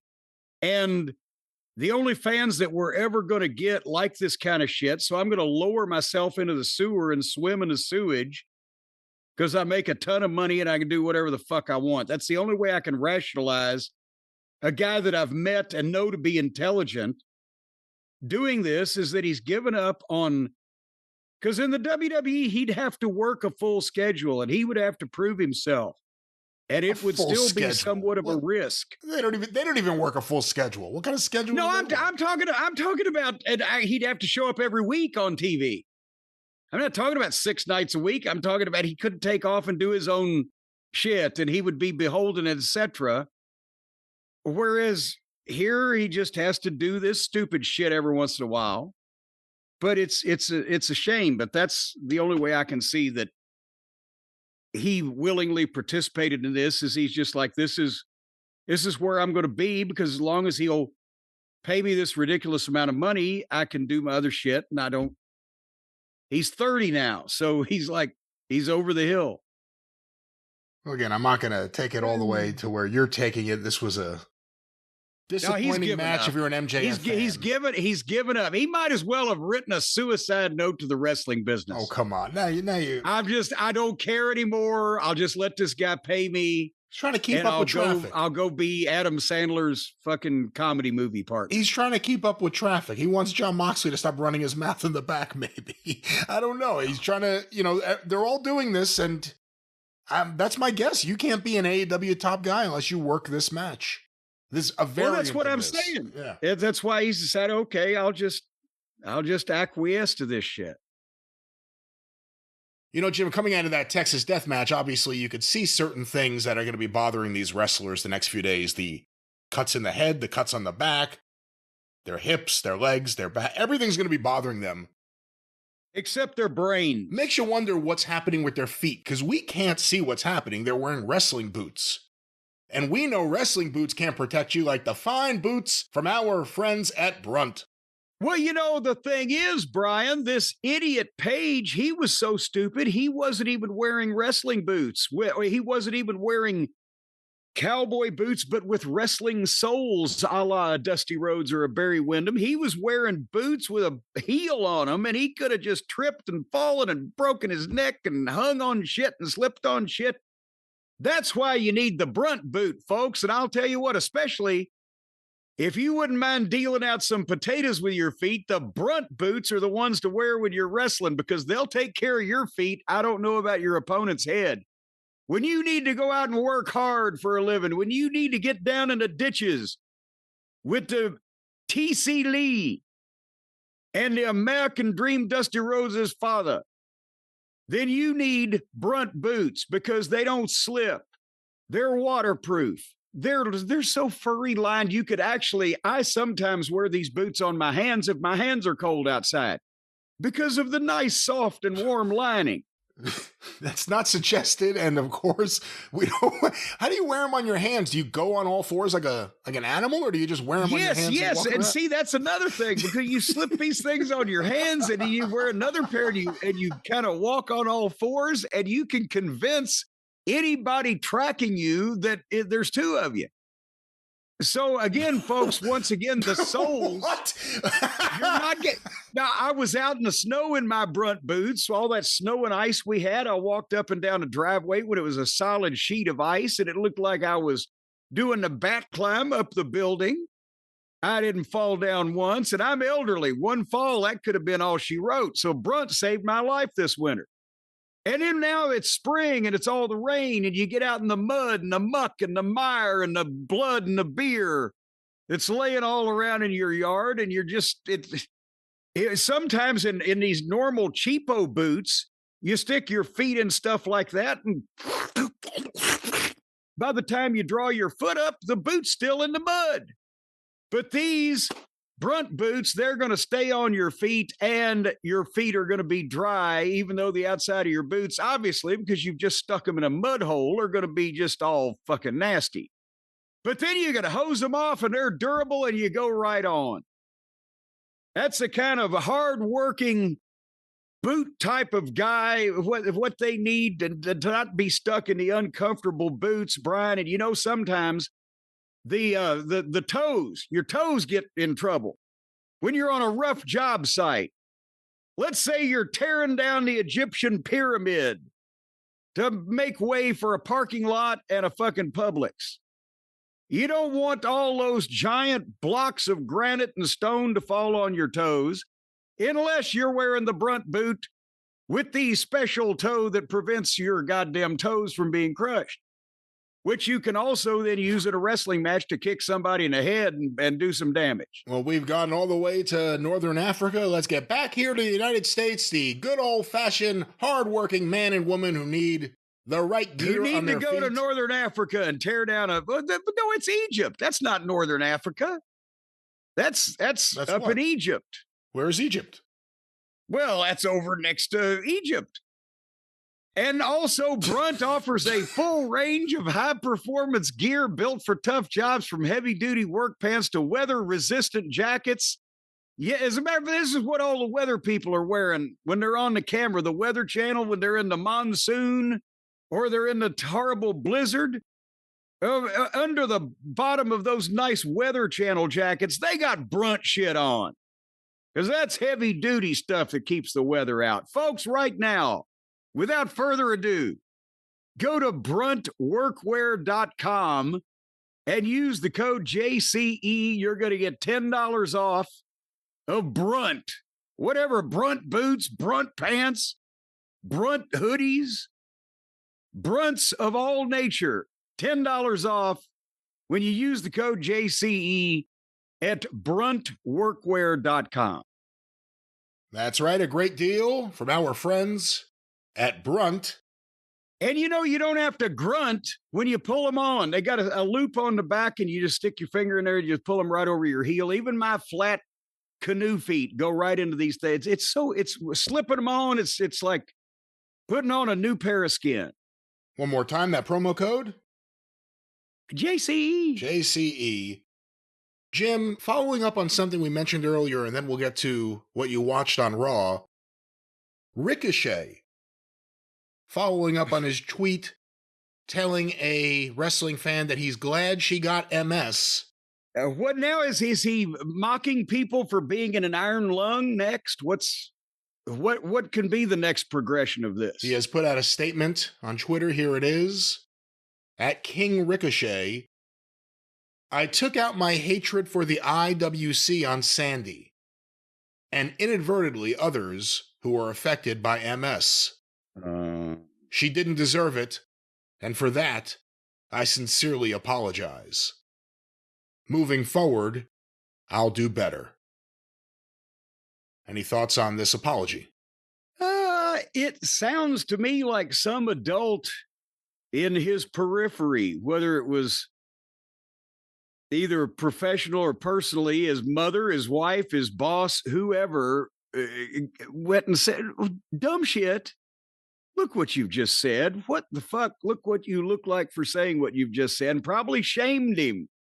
Shamed him, as Aunt Lola would say, into some form of realization that he had fucked up. Well, let's see what the fans think. Well, hold on. At the same time, though, I took out my hatred of the IWC. He has admitted that he actually legitimately does get mad at each and every one of these. Instead of just block you, smart ass, block smart ass, block smart ass, and not where he's legitimately mad and stirred up by these people, and that's why he keeps jousting with them and putting his foot in his mouth. And those fans may not be forgetting. Here are some of the replies to him. You were still reposting things defending your actions and saying you were justified doing so just a couple hours ago. You're not sorry. You got the call from upstairs. Here's someone who retweeted something. Did the call come from inside the house? And then someone, ever apologize for this, though? Or are you going to forget this? And it's another, I guess, a previous interaction where a fan talked about having a lot of, I guess, mental issues. I'm trying to read, it's a lot here. And Ricochet's reply was, ha ha ha, childhood trauma. Sounds like a pussy to me. Here's another reply. Nah, screw that nonsense. The only reason you're issuing an apology is because you were told to. You didn't expect the heat you got for that comment, and now you have to play damage control. Save the fake apology. We don't believe you are being sincere in the slightest. Remember when this guy let Hulk Hogan move forward and do better? Oh no, that's right. Him and his buddies celebrated his death. Jesus Christ. But you reposted 2 people defending your tweet, and you had to wait a day to apologize. Guessing the boss made a call. Pathetic.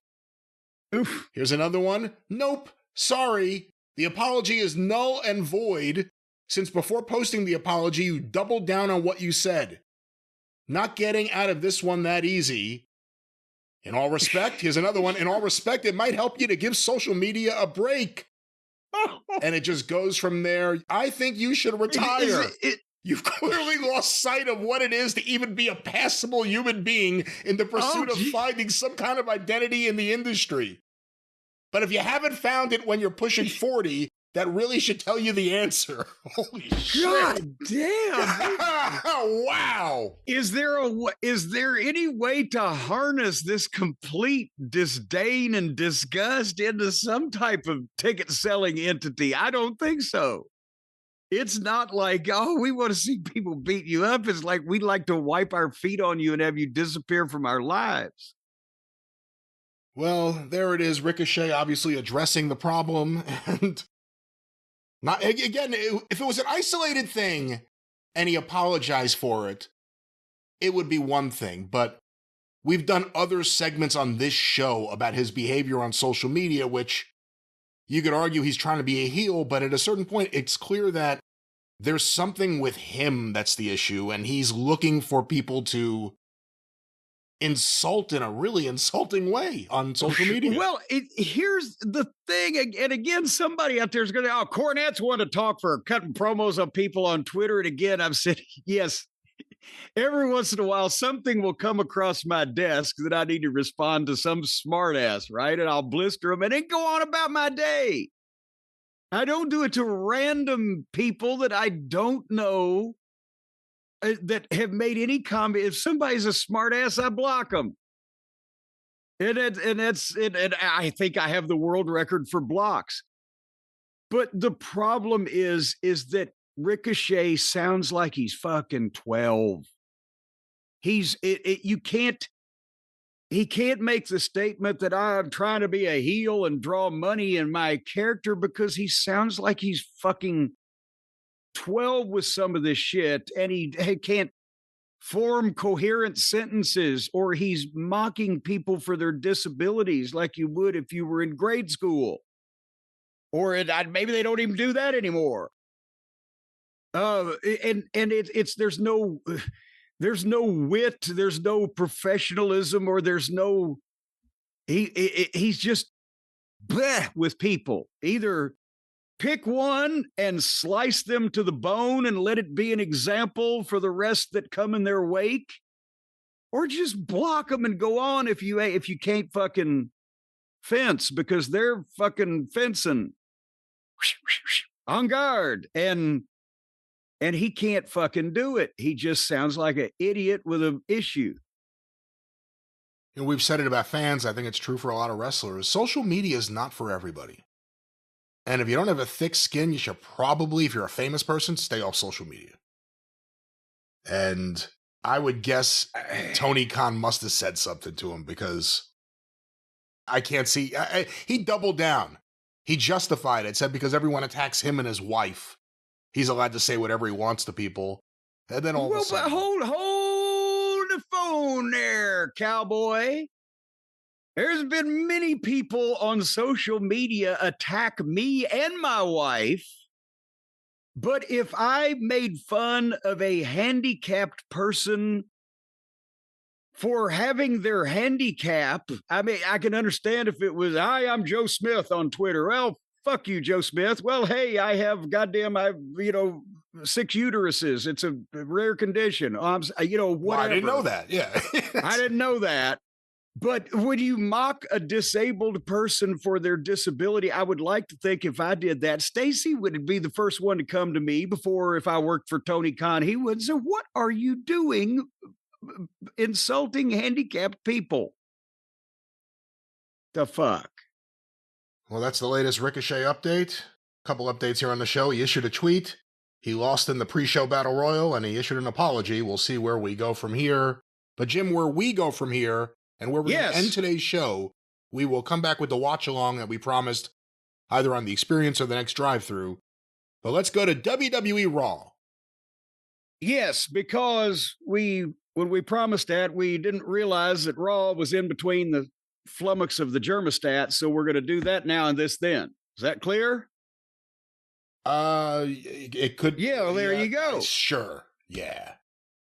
So Raw on March the 16th from San Antonio, Texas, the home of Ozzy Osbourne's favorite place to piss, was sold out with 15,236. This is a bigger crowd than they have been drawing for many of the towns lately. Brian, was this an anomaly, or is this a sign that it's starting to be WrestleMania, so everybody's giving them their goddamn ATM pin numbers and just here, drain me? I don't know, because the show really hasn't changed much. It's still like there's something big at the beginning, there's something big at the end, and it's the usual suspects filling up the middle. This was a hot crowd. They were into everything. You could argue that Roman Reigns' appearances, it may not be like the height of the bloodline with him and Heyman, but it's still a big deal. Aha, you got that right. I didn't think Roman graced the fans with one of his contractually obligated appearances. And Brock. That may have contributed to it. And that's right. They had advertised, or had they advertised Brock? Yes, they did. Yeah, Heyman said these are the upcoming dates. These are the only chances you'll get to see him. Yeah. Well, there you go. So it's a point I'm going to make here in a second. Remind me about Brock and the house here, and Roman also. But they started off, and 20 masked men entered the ring and began scurrying about like cockroaches when you flip the light switch on. And then Seth ended up being the one in the ring and unmasked and cut the promo. And I created the vision and I will kill the vision. And he talked about all the members of the group, and he said, if you are standing next to Paul Heyman, you are marked for death. Now, this shows a change in philosophy from the Vince McMahon days that I don't know that I necessarily agree with. Vince was not always insane. But it's a rule from the territories. You never threaten to kill anybody just because we just completely don't believe you're going to kill this guy. Don't say it with a straight face. I will beat your brains out, or, the colorful language, but not just flat out, I'm going to kill you. Did you think Marked for Death was a little dramatic, especially now when they know that it's all ha-ha and falderall? I mean, it's a line, but coming from Seth Rollins, it's not really believable. It's just, remember when Moxley was doing his promos for all, like, and then I'll just have to kill you. Like, no, you won't. You're not going to kill anyone, man. Don't say that. The Rollins stuff is pretty bad right now. I know people who go to these shows seem to be happy when people are there. But the whole idea that there was these masked men for months, Theory was a masked man. But there's been these masked men for months, and now all of a sudden they're all there with him, and the scurrying around. This is not good creative. I'll just say that. Well, but at least they're employing every goddamn outlaw wrestler in the state or two surrounding where they're at so they can have a bunch of people in the hoods. But basically, if you stand next to Paul Heyman, you're cooked. And he said, I hit Heyman with a chair and I stomped him into the mat, and boy, howdy, that's what he gets. And then suddenly in the entranceway appears Paul. And he is losing weight, by the way. I will admit this. Perhaps my kind-hearted little jabs, because I was concerned about his health, my fellow senior citizen, even though he is still 3.5 years younger than me or whatever it is.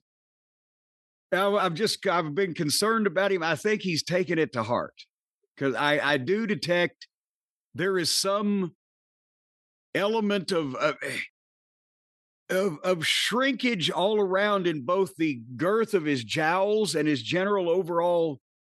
Well, you can tell when he walks by people, they don't lean into his gravitational pull as much as they used to, because it's lessened now.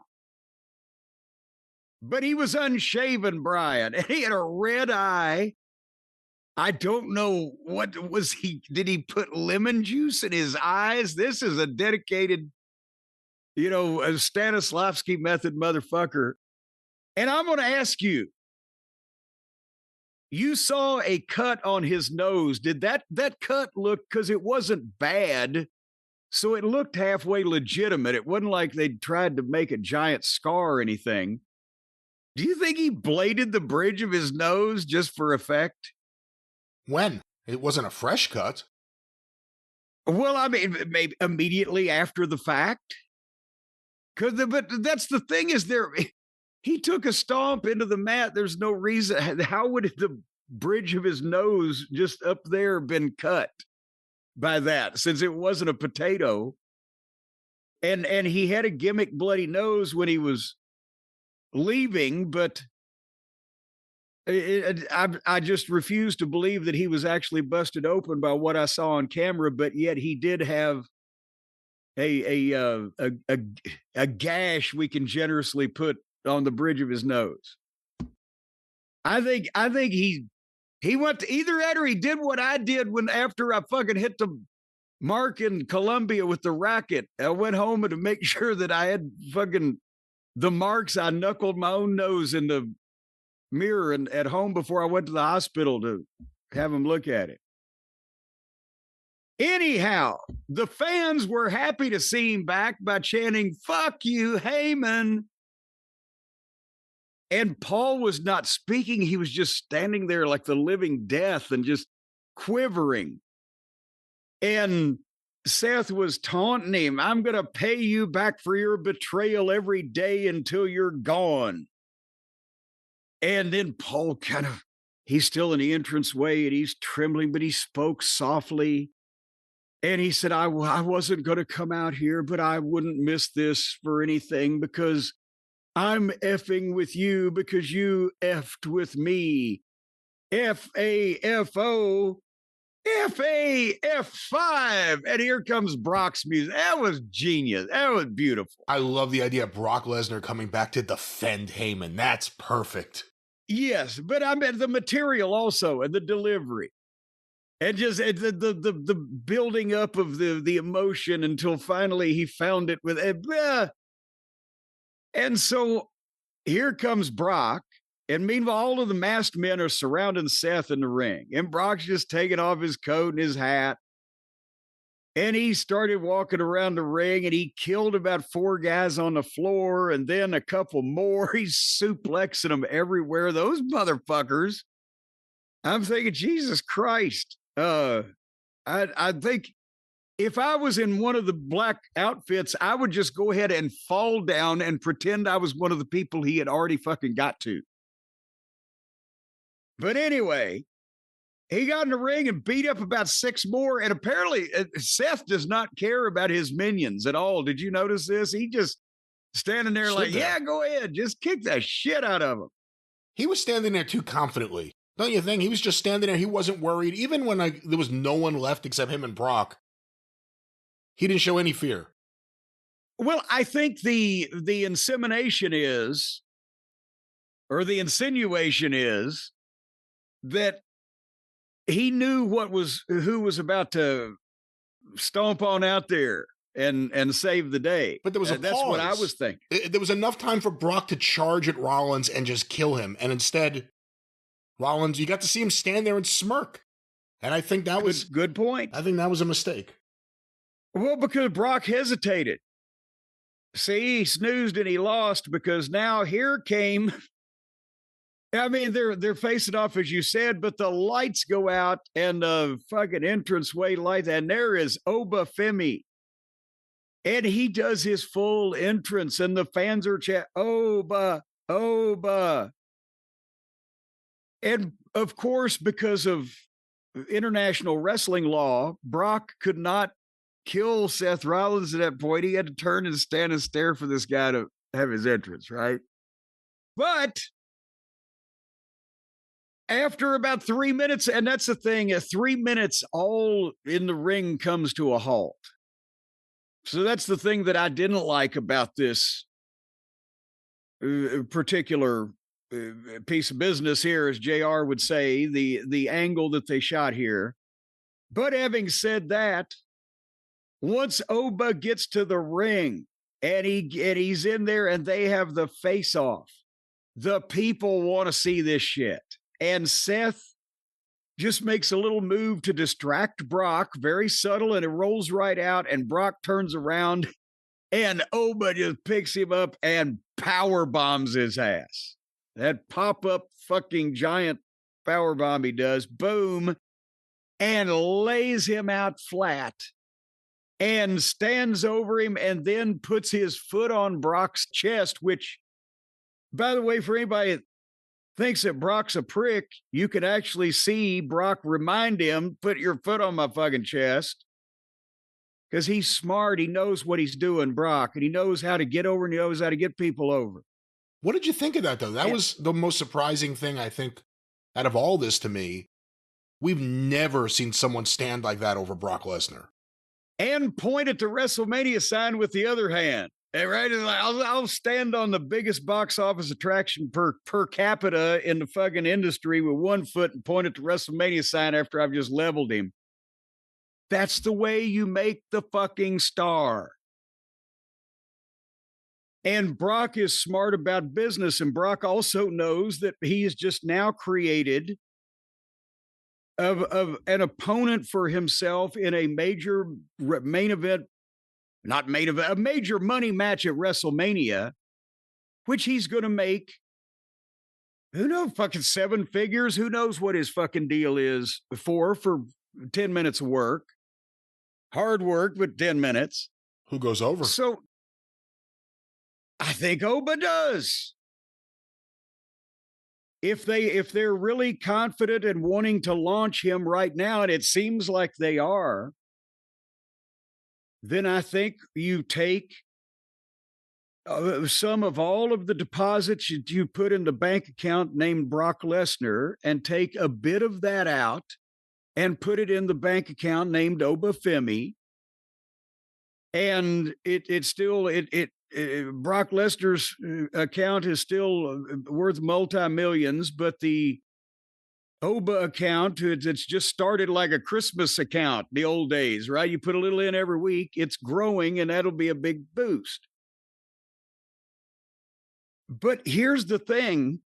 And again, the thing with Brock and Heyman was brilliant. Just to recap, Heyman's brilliant. Seth it's the situation. It's a situation. He's the right man for the situation here. A little awkward when they had to stop everything down. But then this is exactly what they needed to do, and they didn't take any chances on doing too much. And the people getting a negative opinion about wanting to see Obafemi and Brock Lesnar. And I'll bring this up now, because I just saw this on the interwebs, that our friend Shitstain, old Vinny Roo, they had this all backwards. Had it all, but he's thinking because the heel needed to get heat on the babyface in this instance. Brock Lesnar should have beat up Obafemi to build their match at WrestleMania. Imagine, this was his quote, imagine if Hulk had gotten to Andre before WrestleMania 3. And besides the fact it was completely different, this is the only that's no comparison part of wrestling he ever has a frame of reference on anyway, but it's completely different build and completely different situation, and completely different structure. Hulk and Andre at that time were the two biggest, not talking about size, but box office attractions in the industry. Today, Brock Lesnar is obviously one of probably the top 2, 3, whatever the fuck, if not the top. Obafemi's not in the top 20 yet because he's brand new. Not saying he won't be. But besides that, this is why that, again, you know, he got himself smartened up and he learned all the rules of thumb and everything about the wrestling business. But there's elements and layers to it, and it depends on each individual situation. So, Brian, let me ask you this, and then we'll move on. The UFC, if you ask somebody who's the biggest star in mixed martial arts, ultimate fighting, whatever they want to call it, just the mark on the street, they'd say Conor McGregor, right? That's probably the biggest name right now. Maybe. I can't think of too many contemporary UFC fighters because, like many people, UFC has bored me for a while, but he's still one of the names in the public. Yes, everybody, he would be the guy everybody, what's Conor McGregor ever going to do? Which is why he probably never going to do anything anymore. But okay, you got Conor McGregor in a big fight on a big show, and you've booked him against a guy named Joe that's had 4 fights. He looks great. He's won all of his 4 fights. He hadn't beat anybody with any kind of name credibility or anybody's heard of. So people go, what, who, what, where, how? Conor McGregor against Joe. But then they have the press conference. And at the press conference, as sometimes they do in the UFC or things like this, things escalate and it gets physical. And one of the guys knocks the other guy on his ass.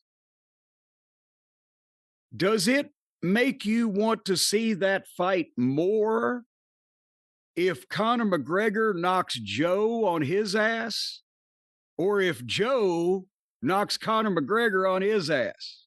If unknown Joe knocks Conor McGregor on his ass, that's the story.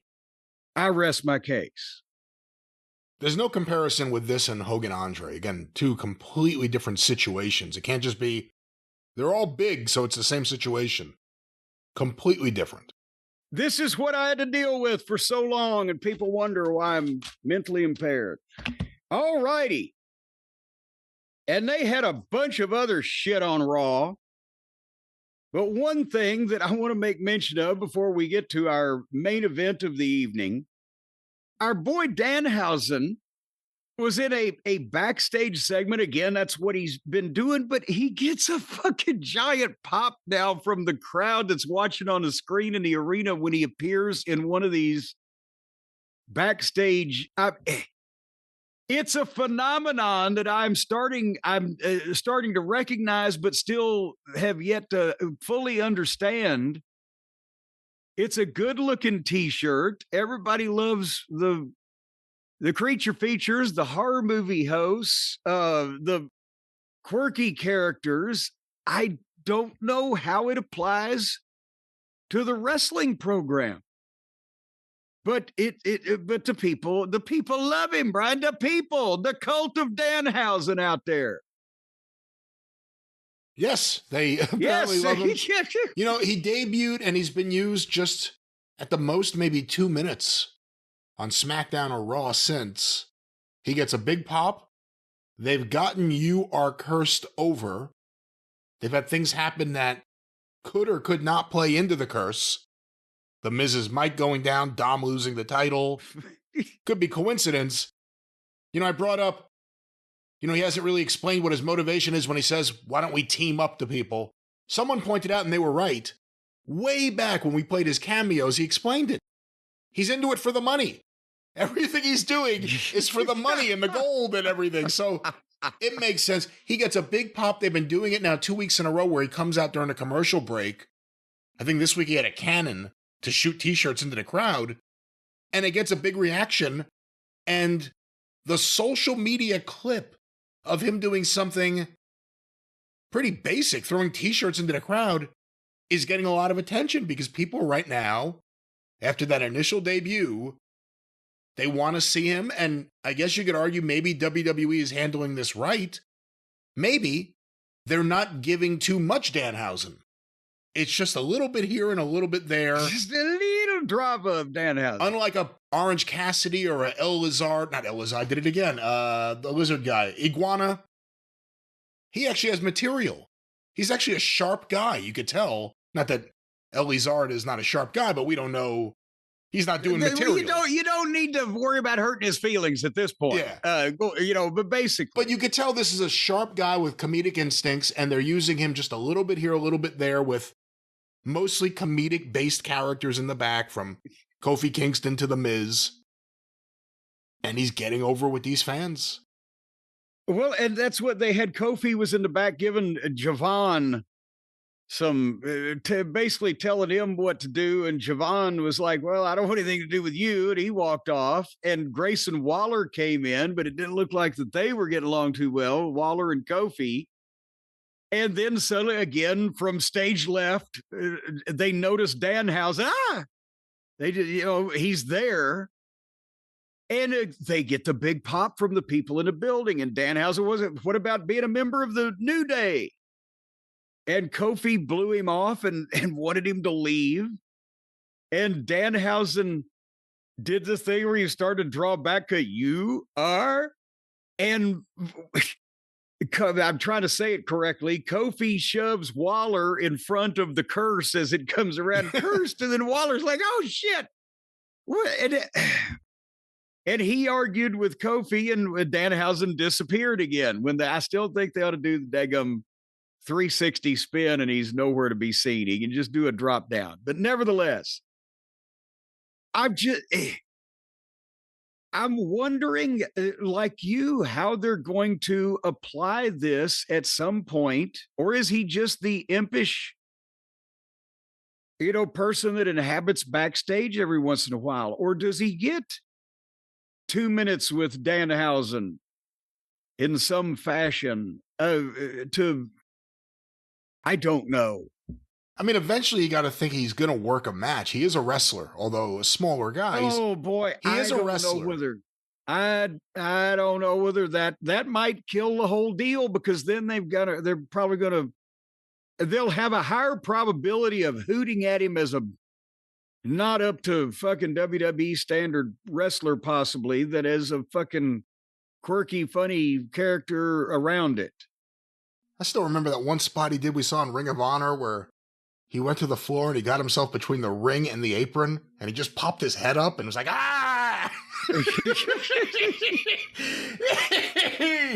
I mean, eventually they'll do something. I don't know. Maybe it'll be like a tag match with R-Truth or just something to keep all the comedy guys together. But he's over right now. We took back the idea that anyone who comes out of a box is over. Maybe we were premature.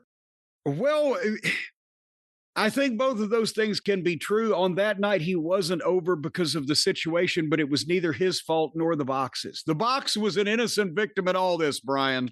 The box had no agency over their own free will.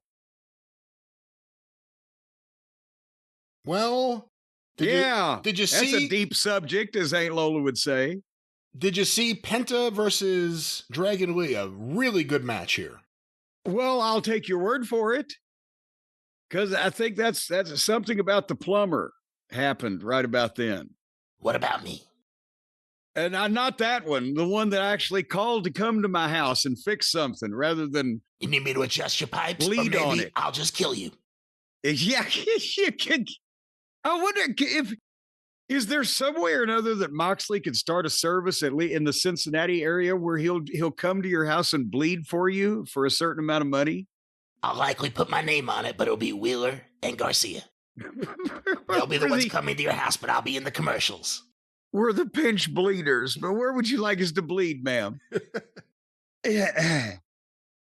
Well, there was the big main event, Brian. I did take a peek at that. Roman Reigns and one of his contract-mandated appearances, as well as CM Punk, the fighting champion who comes to work every week. He's a working man. He's got a lunchbox when he goes to work. He's just like you and me, making millions of dollars. Did you see everything throughout the show with Roman Reigns and the Usos? Because although not exactly like it, it was kind of a throwback to the peak of the Bloodline, where all throughout the show there were these segments with Roman and his family building into what was going to happen at the end of the show. I mean, yeah, because they're all wondering who's on whose side and who's telling who what to do. And LA Knight, I believe, is going to stir some shit. I saw that one also, where LA Knight is probably going to stir some shit up between the Usos because he got a fist bump from one of them, but he got a teeth grit and a from the other one. And I think it was Jimmy was the fist bumper and Jay was the teeth gritter. That's right. We haven't heard the word yeet in a few weeks, and that's been a nice relief. And obviously, oh God, if he's going to be more serious, he shouldn't be saying yeet, so it works out there. Roman called for any Samoan wrestler to beat up CM Punk earlier in the show. But did you hear later in this interview where Punk said, "I'm not going to call you by your real name because I like a Samoan named Joe." Well, that was a great line, but the first line he goes, what did he say? He's like, I'm not going to call you by your real name, Tatatootie or whatever it is. Yeah, Ratatouille. He's a member of the Samoan Ratatouilles. Yeah, well, and here's the thing. Even Roman Reigns, they did it, but with Roman, it works. I've got to say this. When they started Roman's entrance and went to the fucking break. And when they came back, they were still playing the music and he was still walking around and milking, but it wasn't like, it was only like 5 minutes, which is how long it takes him anyway. So it wasn't like they were just leaving a guy to stand there. And between the OTC chants and the singing his name and the more milking, you got acknowledge me 6 minutes after he had started walking out there.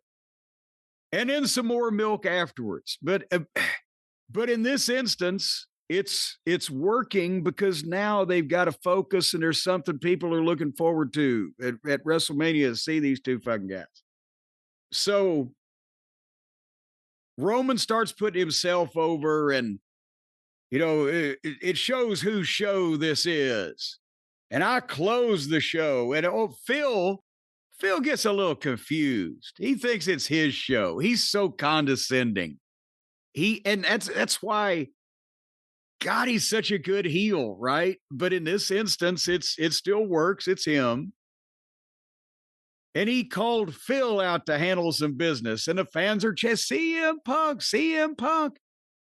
They've not turned on either guy in a major way so far, because neither one of them has acted dishonorably in the term of who they are supposed to be. Brian, does that make any sense? Yeah, and it was a weird dynamic because both guys got big baby face pops whenever they talked to the audience, and then the other guy would do it. So we go back and forth. And they're still going to, as long as that's the thing with every, I won't say every, but with many confrontations between top baby faces, there's always something said or done that people think, well, that was kind of out of the way, right? In trying to make it, and that's why that they tend to swing in one direction or the other. That's why Vince Sr. didn't want to do Andre and Bruno. It's like, it's not worth it. Why did I say Vince Sr. in an Italian accent? It's not worth it. Vince Sr. was not Italian, was he? But these guys are being themselves, and they don't like each other, and they haven't, and they've got history of it. And, you know, it's working. So Punk comes out, and they're chanting him and right on cue. And the fans are singing the song, and he smiled and he took his time. No hurry at all. He's playing the mind games. He's shaking hands in the crowd and getting on the desk and going back around the ring. They got face to face in the ring 11 minutes and 30 seconds after the segment had started. Right? But then the people are going fucking crazy. So they went back and forth again. Roman is like, it's my ring, it's my main event. And that's when Punk did the, your name is Talafalafali or whatever. And they just got them to chant for each of themselves, however that grammar is supposed to work. And then Roman said, Phil, you haven't main evented anything. And Phil said that Roman was too chicken shit to show up last week. And they started arguing about the Usos. And finally, Roman cut to promo. This is bullshit. Don't waste my time, Phil. Started to leave. Punk blocked him. Wouldn't let him leave. And as I tell you when you can go, and young boy, now's not the time. And and Roman's, the facials on Roman are great when you can see the wheels turning in his head about what should I fucking think about this? And they went back and forth. And then finally, after all of these pointed comments, but if this is where they're going, I can kind of see it. What finally got Punk to punch Roman was when Roman said I'm better than you in every way. You can talk, but you can't walk. And at the end of the day, you're old. And Punk just punched him in the face. And at that point, here comes Adam Pearce and the agents, and Roman was laying there smiling. He got him. All the time Punk was saying that he was in Roman's head. Roman got into blah, blah, blah. And so the officials are taking Punk out, and Roman was in the ring happy. And I know, again, this is why I think what they're doing is some people said, oh, you never call the babyface old. Well, potentially it was me talking about Mr. Wrestling 2 in his 50s in Louisiana. Yes, that was a touchy subject, may have been the case. But they're within 6 or 7 years the same age of each other, I'm pretty sure, these two guys. But Roman is he's disrespecting Punk as the older generation. And also, is that the point that Roman's going to start trying to drive in to get into his head? Is Punk going to have the doubt that he's the old gunslinger and there's going to be somebody faster? And because he acknowledges that he'll work a few more years and however he feels. I'm sure there'll be no, immediate financial problems in the Punk household. But will they make that his weak spot where the younger guys can get at him? Hey, old man, and he has to fucking dig down, and you know what I'm saying. Yeah, I don't know how I feel about that. obviously they needed something to be the trigger to get Punk upset, but hitting him with "you're old." I mean, Roman's 40. I know Punk's 47, but it's not like a young guy saying it. They have like the equal amount of gray hair in their beards. You know, it's not some kid saying it. It's Roman Reigns, who's never there. I don't know. You know, I thought last week was such a home run with him and the Usos, with Punk and the Usos, and I thought this week was really good. I just didn't like that one thing at the end. And to what you're saying, I would almost be fearful that would happen. I don't think it's helpful for a babyface CM Punk, if he's going to remain a babyface, to be the old man, because he doesn't really look it. I know he's been around a long time, and if you think about it, you're like, well, he must be older, but he's got a fresh coat of paint in his hair or whatever. I mean, he looks young. He looks, I shouldn't say young, but he doesn't look remarkably older than Roman Reigns. No, but what I'm saying is that the old Vince thing, perception is reality, because Punk was in the main events, 6-7 years, whatever period it was. That's a lifetime for the wrestling fans.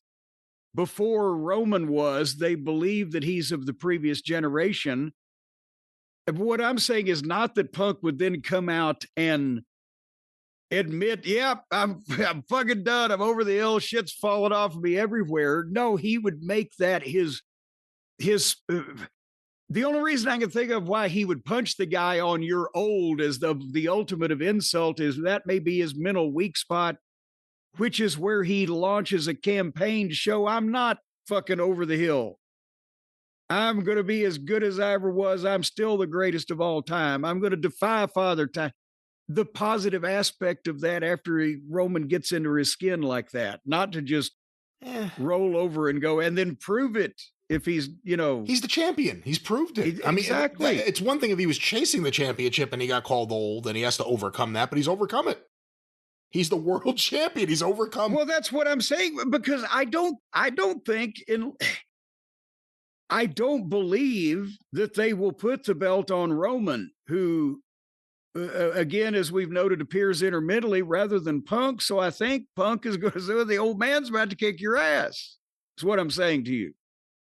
Again, we'll see. I'm not sure how I feel. I'm not saying that everybody that comes along for the next fucking 6 months, by the way, you're an old motherfucker. I'm talking about, is this the issue here? It just seems like a weird trigger. Again, Roman Reigns is not some 30-year-old wrestler saying it to him. If MJF had said that to CM Punk 4 years ago or whatever, it hits differently than Roman Reigns, who, you know, minus the first few years, has been in WWE almost. I mean, he started right before Punk left. He's been there forever, too. So again, they needed something to be the trigger. It just, to me, it felt weird that was the trigger in this situation with these guys. And it seems like there's something brewing, obviously, with the Usos and Roman and Punk. And let's see, and LA Knight maybe in the mix, too. So we'll see. And then I guess they teased the idea of the Vision versus the Usos.